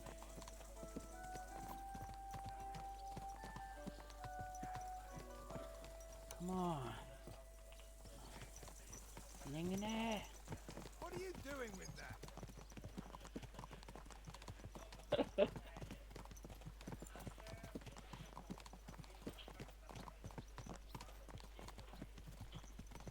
Lâu quá mẹ.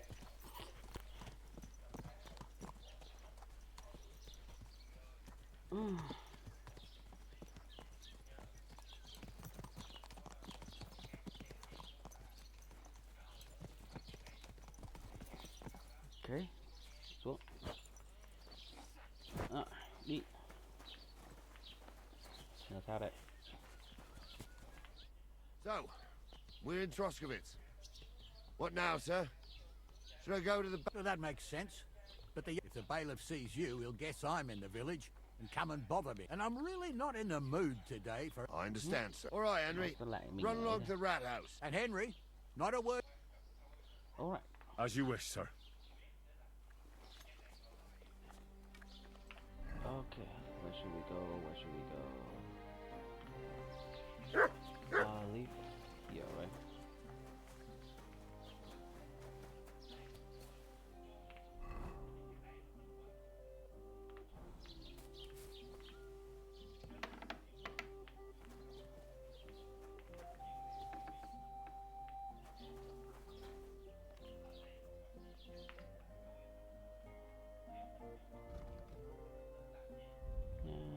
Why are you wasting my time if you don't want anything then, eh? Bà đi về, come on. Master Bailiff. Ask away, by all means. Wait now, aren't you that lad who's... Yeah, that's me. I heard his hired hands went missing. Yeah, that's exactly why I'm here. Ah, I was thinking they were driving awful... You saw them? I did, a few days back. They raced through the village in the early evening so fast. Where were they headed? Towards the east, to Apollonia on the road to Yichin. I am indeed. I'm glad to hear it. I heard there were goods for and I can do without that kind of trouble now, on account of the wedding. It seems you have a lot of concern. Of course I do. I'm the father of the bride, after all. Although not everyone sees eye to eye with me. Lord Semin would be happier if I paid all the bills, and who's invited, what there'll be to eat and drink, entertainment, everything. I understand. But isn't it just that the groom's family? That's not only I've got coin, while he's trying to keep the wolf from the door. You're right. You're right, Master Bailiff. Don't worry, though. Let's hope more like that old mine. I don't think Lord Semin would do. Do you know anything about Rada? Only what I've told you. But to tell you the truth, I wouldn't mind if they never... Why's that? Well, they might look like butter wouldn't melt in their mouths, and Radovan praises that pair have mischief in their eyes. Bọn này có vẻ người xấu đấy. Okay, that's all. That'll be all.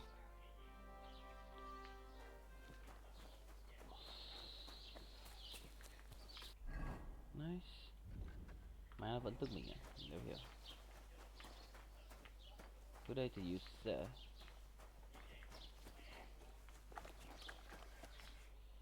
Well then, young.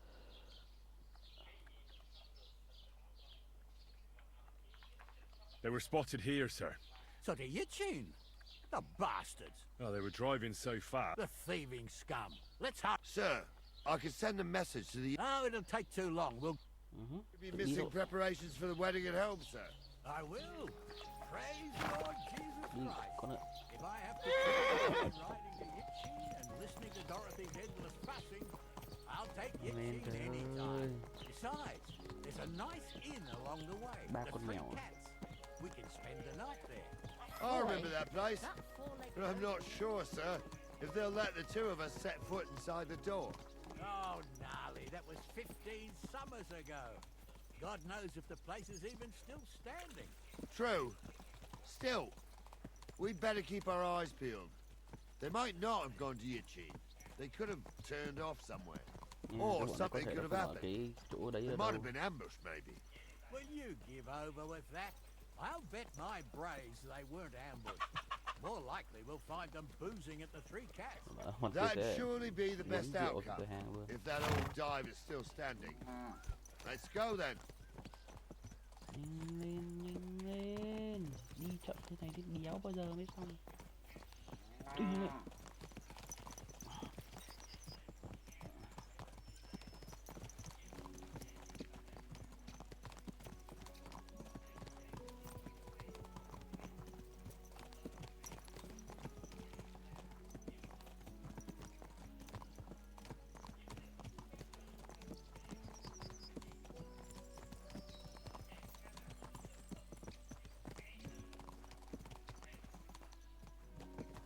Damn it! Don't you know how to ride a horse? What? Giới.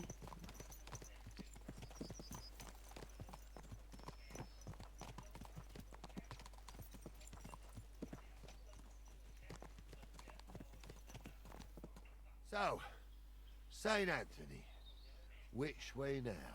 While you're praying to the patron saint of lost things, go and have a look along the road, Gnarly. And you, Henry, have a look to the left. All right, sir. But don't forget, my eyesight ain't what it used to be. Well, that's what we have the youngster for, isn't it? Off you go. Đấy ạ.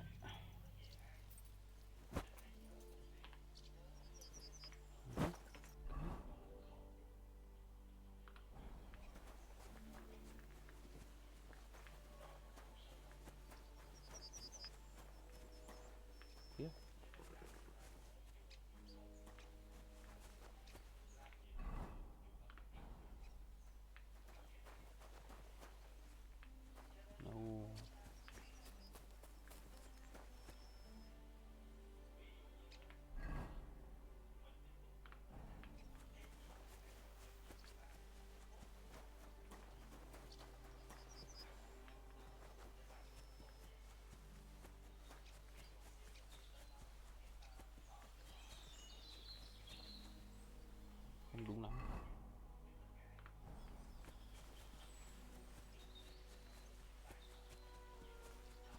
Đây đúng không?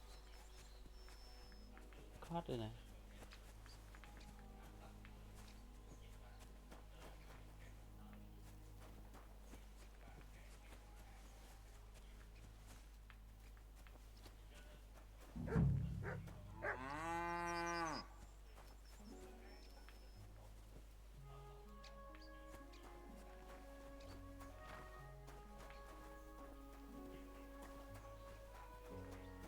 Ở trong đây không phải.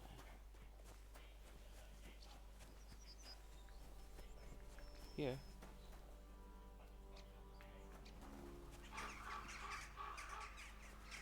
No.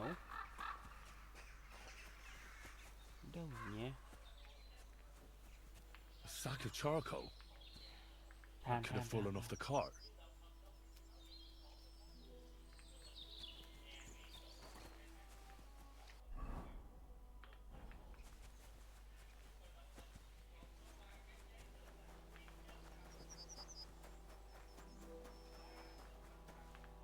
Found anything, lad? There's a sack of charcoal lying in the ditch to the left of the road.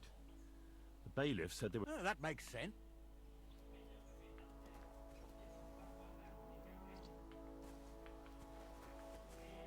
Giờ làm gì đó?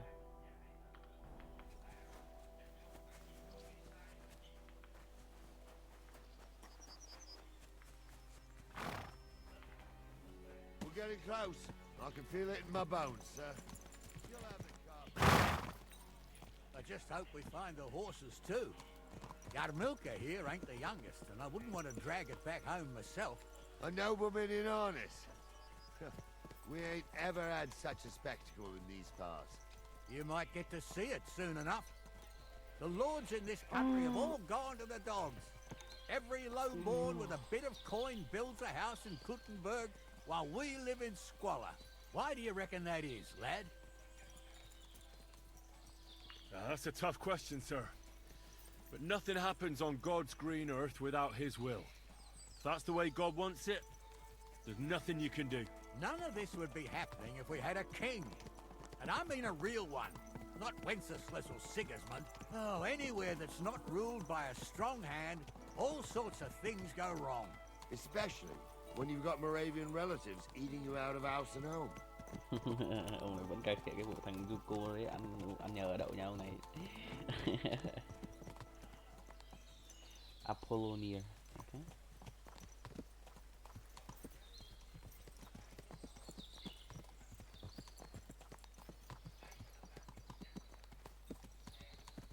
Nice. Nó làm cái cảnh đẹp thật sự anh em ạ, kiểu cái màu sắc các kiểu ấy, giống thật vãi đài. Oh, hold up. This is strange. I don't see any cart tracks. What do you reckon, Gnarly? I'm blind as a mole, sir. But it's all peculiar right enough. Where the hell could that cart have vanished to? Well, that's just it. They had nowhere to turn off. I'll look up the road a bit. And you, Henry, have a look back along the road. Maybe it fell in a ditch somewhere. Who knows? Very well, sir. Okay.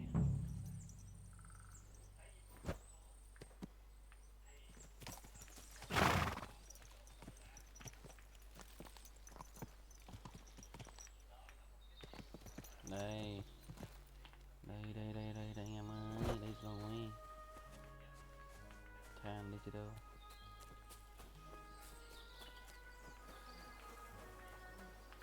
The blacksmith's cart. And someone went to a hell of a lot of trouble to hide it from the road. Hey! I found the blacksmith's cart! Come here, Come here! Ông giấu này gì, nóng ruồi phải đấy.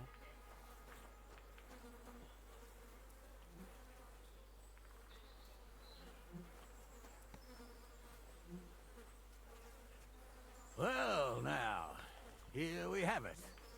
The blacksmith's cart. Yep. Someone went to a lot of trouble to hide it from the road. Lời thoại như nào? Of course, the goods are gone. The bastards hauled it off to the rocks. That's clear. Well, we can't let them get away with it. We'll carry on, but on foot. My old young milker would only break a leg there. And keep a sharp lookout. Something stinks here. Không ổn ở đây. Oh, be quiet.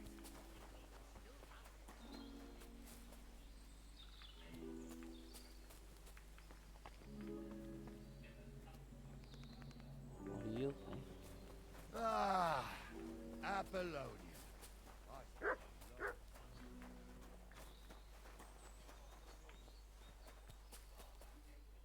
Okay.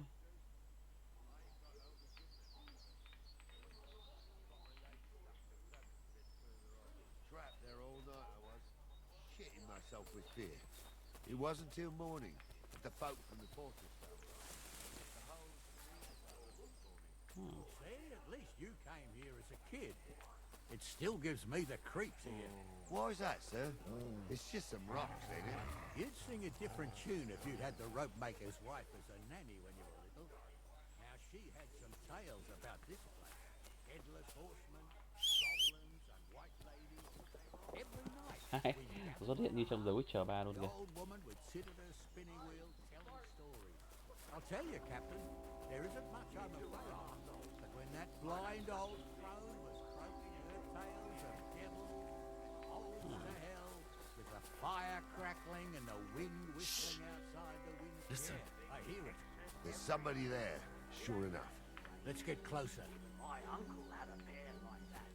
Each eye a different colour, and he definitely weren't hexed. True. You never know what crosses folk have to bear. Jesus, Hansa, don't start again. I'm trying to tell a story for amusement, not listen to your supposedly educated claptrap. Supposedly, have you forgotten I was ordained, you ignoramus? What do we do now? I heard... I used to clamber around here with the girls from Slatigo. So's their underwear wouldn't catch fire. That's nice, Gnarly. But I don't think its scantily clad maidens will be running in. Well, there's a nice view into the gorge from up there. Right. Henry, what are you waiting? Sure, sir. I could do without girls with voices like that. Vừa scouting sao? Don't you think he'd have a better nickname than Stumble if he was a priest? Hey, it ain't his fault. What's wrong with his legs? Those definitely aren't the blacksmith's hands. Stay away from the tavern. You two don't know the truth from an hole in the ground. So how's it look? How many? I saw 3. I didn't see them. It looked more like a patrol. Seems we can't avoid a fight.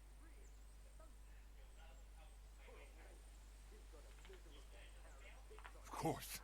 We'll smash them to smithereens, and in the evening, we'll... Hold your horses, son. Keep some of that piss and vinegar for the fight. You might have whipped me in that pig pen, but this... So, how are we gonna do it? What else do you suggest?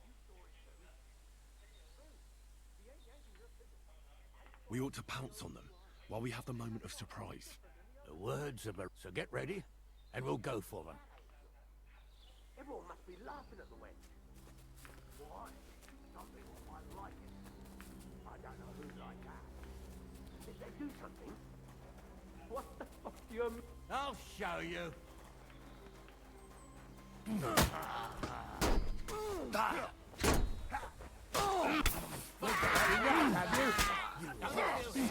This one's mine.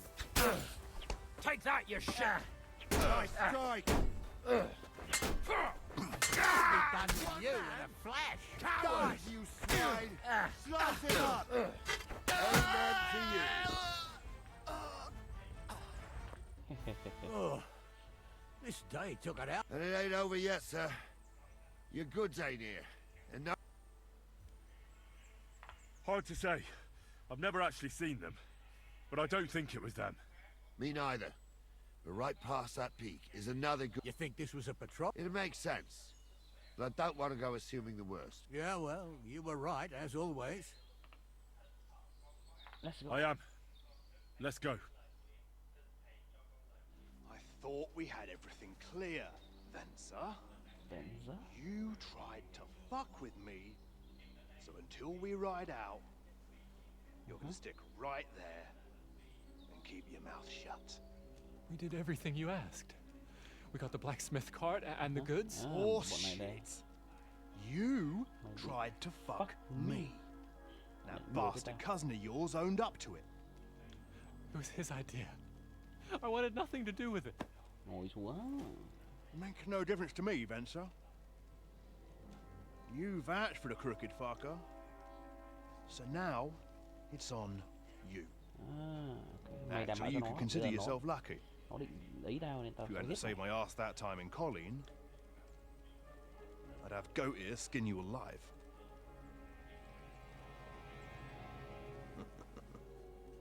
Bastards. You can't trust anyone in these parts. Get ready, Gnarly. We are going to parley. Like that time at the Shani, sir? Yes, exactly. Only there was more of us that time, and less of them. Oh, don't worry, there won't be a problem. They're just common thieves. Okay. Besides, I'll take young Henry with me. What, me? And if they're still feeling brave, you get to try out that new plaything of yours.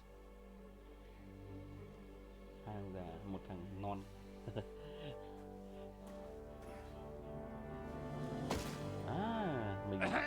Gentlemen, I'm obliged to you for looking after my goods, but I'll take them back now. Just hand them over, and I'll let you go. You must be from Samin, sir. Well, of course you can have everything back. As long as you ask nicely, eh? Well, how about we do things differently? You lay down your weapons, and we can all have a nice little chat. I mean, I don't intend to go murdering local lords. I just want your coin. That's very noble of you, sir.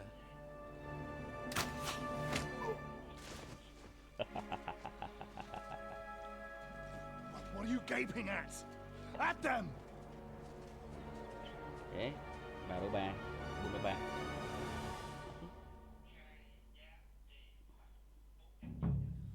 You, whoreson!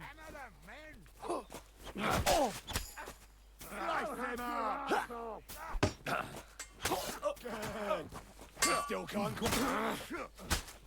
take that! I'll rip your arse open! Should have fucking...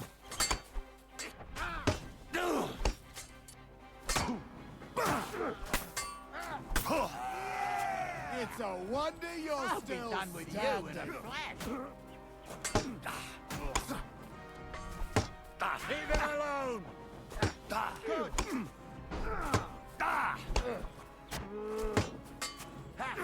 We'll finish this!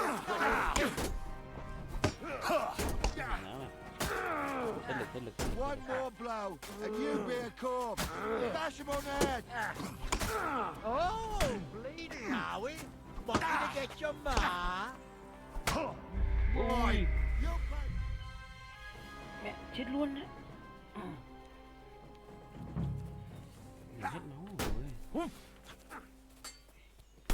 Show what you're had enough, have you? I'll beat you to a bloody pulp, fucker! He's got no chance alone!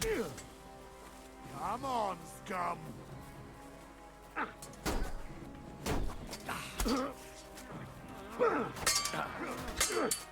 You're no match for us!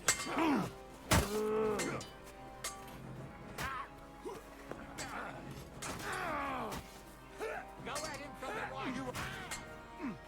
I'll beat you to a bloody pulp! Lad! He's had it! I'm hit! Here's the last one! Amen to you! They got what they deserved, the fuckers! Henry! Hey, Henry! Are you listening? Come here!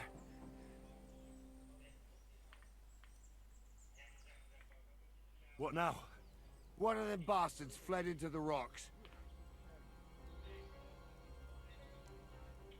Did you see which... No! I had other things on my hand. I'll go and try... Great. Hurry. So they won't pay half a groschen for you, eh? So, tell me why I shouldn't have...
trốn đâu rồi nhỉ?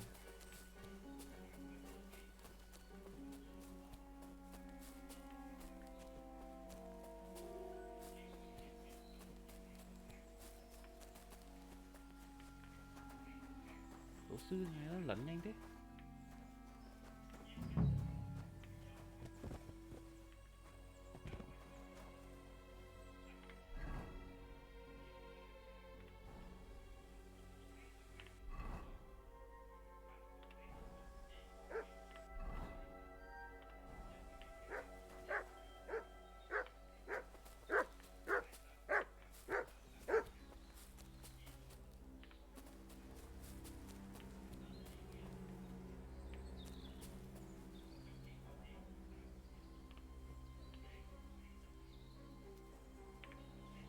Search.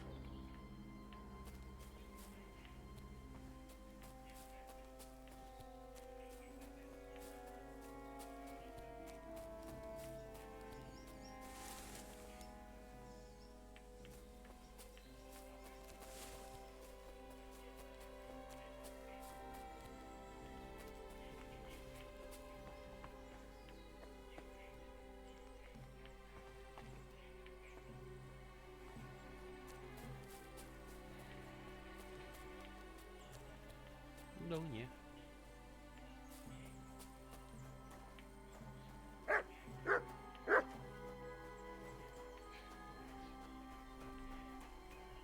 This way? No.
Bandit cả.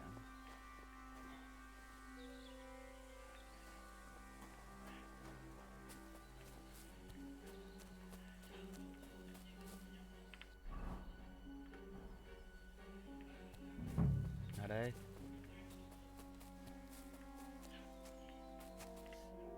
I've got you now, Venser. Well, why the fuck would I? Besides, if I do yield...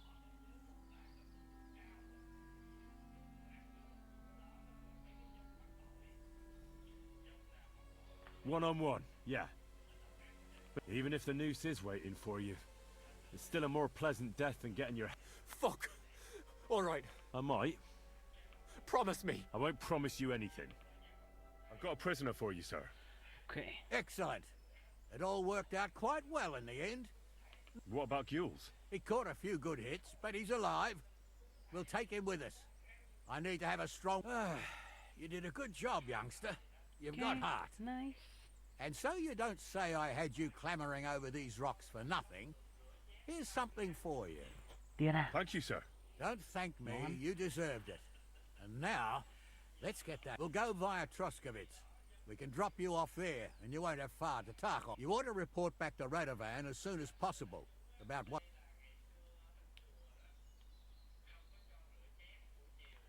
What's gonna happen with that pair?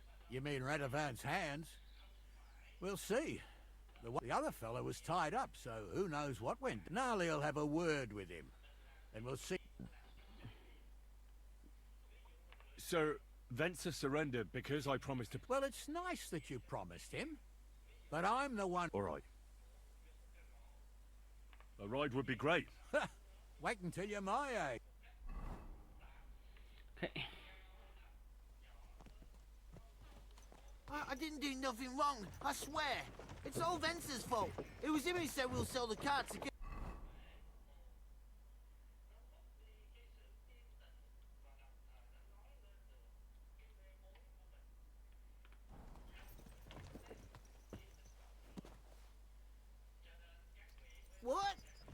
true. Leave it out, you two. One way or another. No matter whose idea.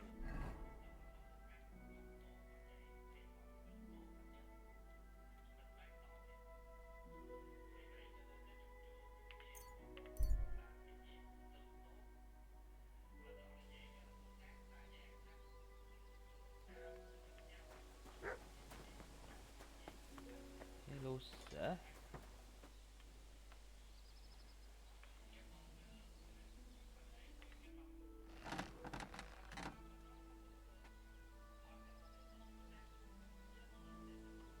So, job done. Whew. That's a relief. It turned out they tried to rob. Oh. Aye.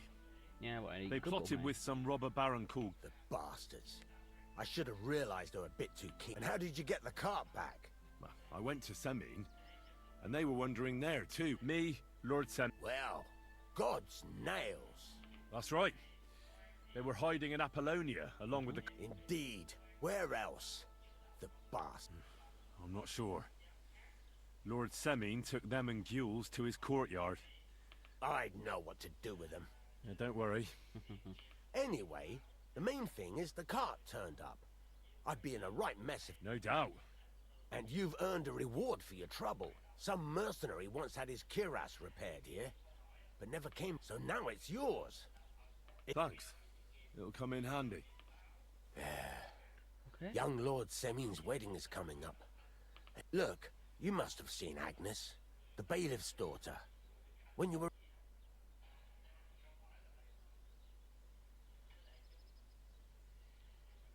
Well, young Semin is marrying her, isn't he? Don't pretend. A statue of a saint. Looks ain't everything, though. She's got such a sharp tongue on her. I almost feel sorry for young Semin. And how about you, lad? Have you got some lass waiting in Sasau? Yeah.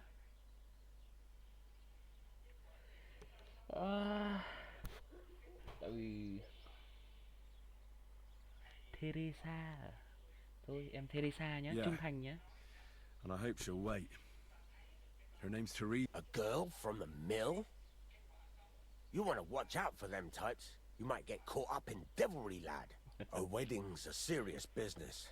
You're not just getting a... So you have to show them you're a man who's worth it. Old Semin wants a special sword forged for his son's wedding Excellent. Hold your horses. It can't be any old steel. A blade of fir... That's right. And that's just the problem. Kiếm cho cái ông kia. I see. We don't have any... God's nails. You really know. And you're right. We don't have the steel for... Okay. I'd like to know where you're going to get your hands on some welded steel. Relax, lad. I've got it all figured out, as it happens. There's this old hermit called Ambrose, living in Apollonia. And he can pray for us? God's nails, let me finish talking. The word is, he was fighting heathens years ago in faraway Andalusia. And folks say they saw this interesting broken sword in his hut. From the description, it seems our peculiar hermit has a real Toledo blade. Welded Spanish steel? There's nothing better for a sword. See now? You do understand. But there's a catch. Naturally. They say that Ambrose the Hermit has changed. People from far and wide used to go to him for remedies and blessings. I even heard he made a pact with the devil. And there have been other strange goings on. What strange goings on? I heard something in the tavern about some... He made a pact with the devil? Why would the hermit make a pact with the devil? No idea. It might just be old wives' tales. Where can I find the hermit? Do I look like someone who goes... I know he has a hut somewhere in Apollonia. But you'll have to ask the Truscovitz women... Right. In return, you'll get me invited to Semin's wedding. If it means so much to you, go and see Betty from the Truscovitz tavern. She'll definitely tell you. But Henry, if there's any truth in that pact with the devil, don't get caught up in it.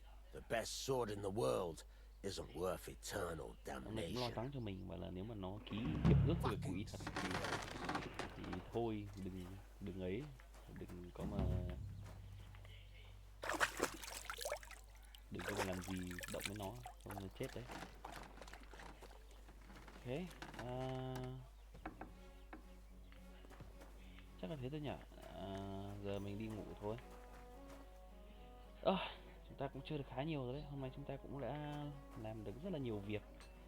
Ok, cũng khá là tốt nhỉ. Từ từ đi bán đồ cho ông kia đấy. Mình sẽ đi bán đồ cho ông kia, lấy ít tiền trước.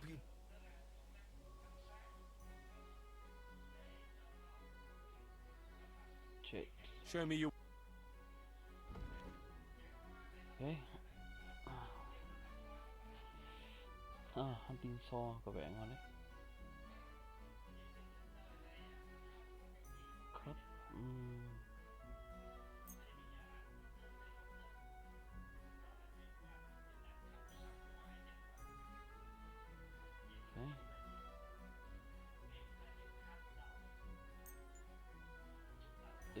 Pleasure doing business. Take care.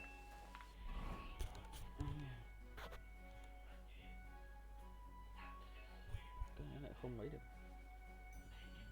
Mình trang bị cái này không?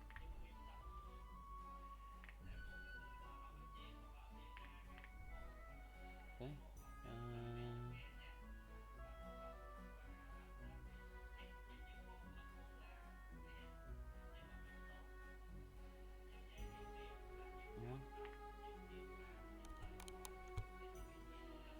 Cho mình cái đồ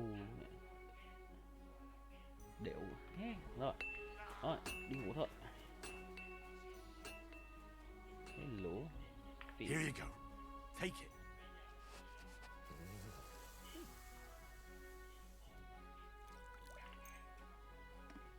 Ăn đi con. Ok. You hungry beast. Look what I have for you. Ăn đi con. Ăn đi, mất. Không ăn nữa hả? Ok, thế ta nhận lại nhé. Nào đói lại ăn nhé. Ok. Vị.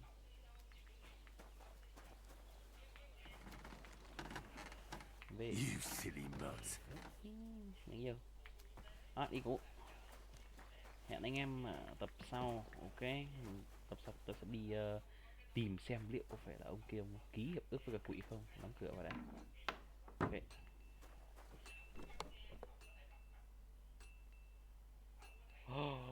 What the fuck?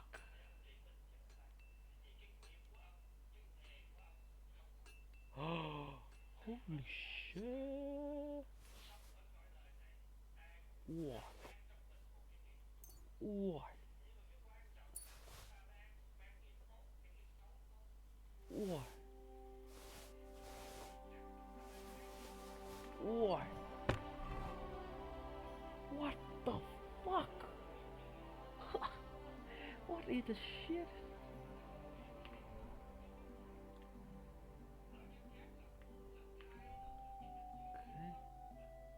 Cái này thì nó lại ấy mất, cái này nó lại ok được rồi. Cái này nó lại là mình mất hết cái đồ kia. Đấy. Được phết đấy chứ. Ok.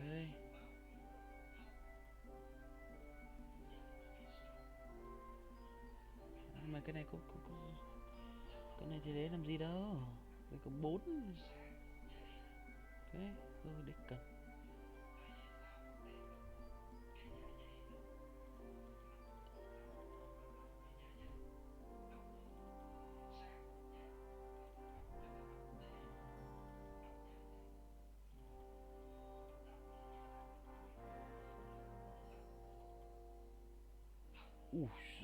Master luôn anh em ạ.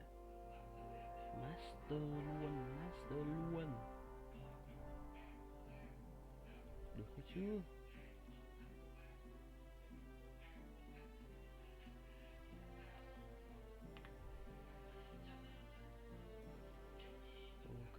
Leather.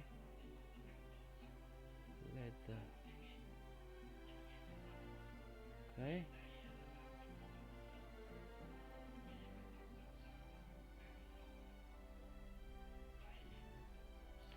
Sắc sông, Anglo sắc sông.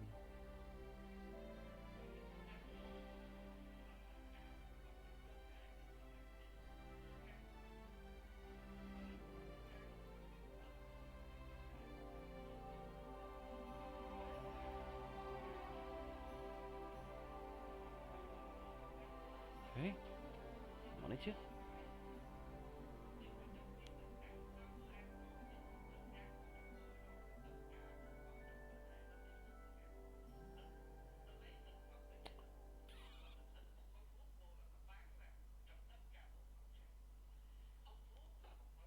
Ok đấy.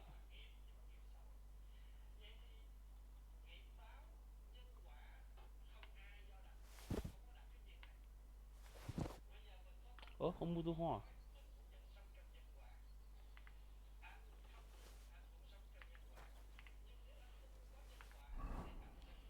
Mua tô hoa cơ mà nhỉ? Ok,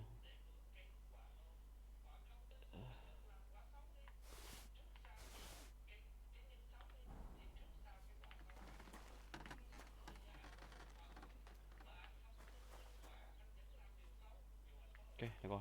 Thôi, bye bye anh em nhé. Cảm ơn anh em theo dõi. Bye bye. See you again. Tôi đi ngủ đây.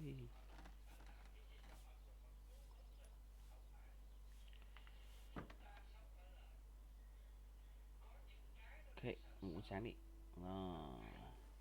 Ok, bye bye nhá. Là sao chúng ta sẽ chơi tiếp với cái màn này. Ok.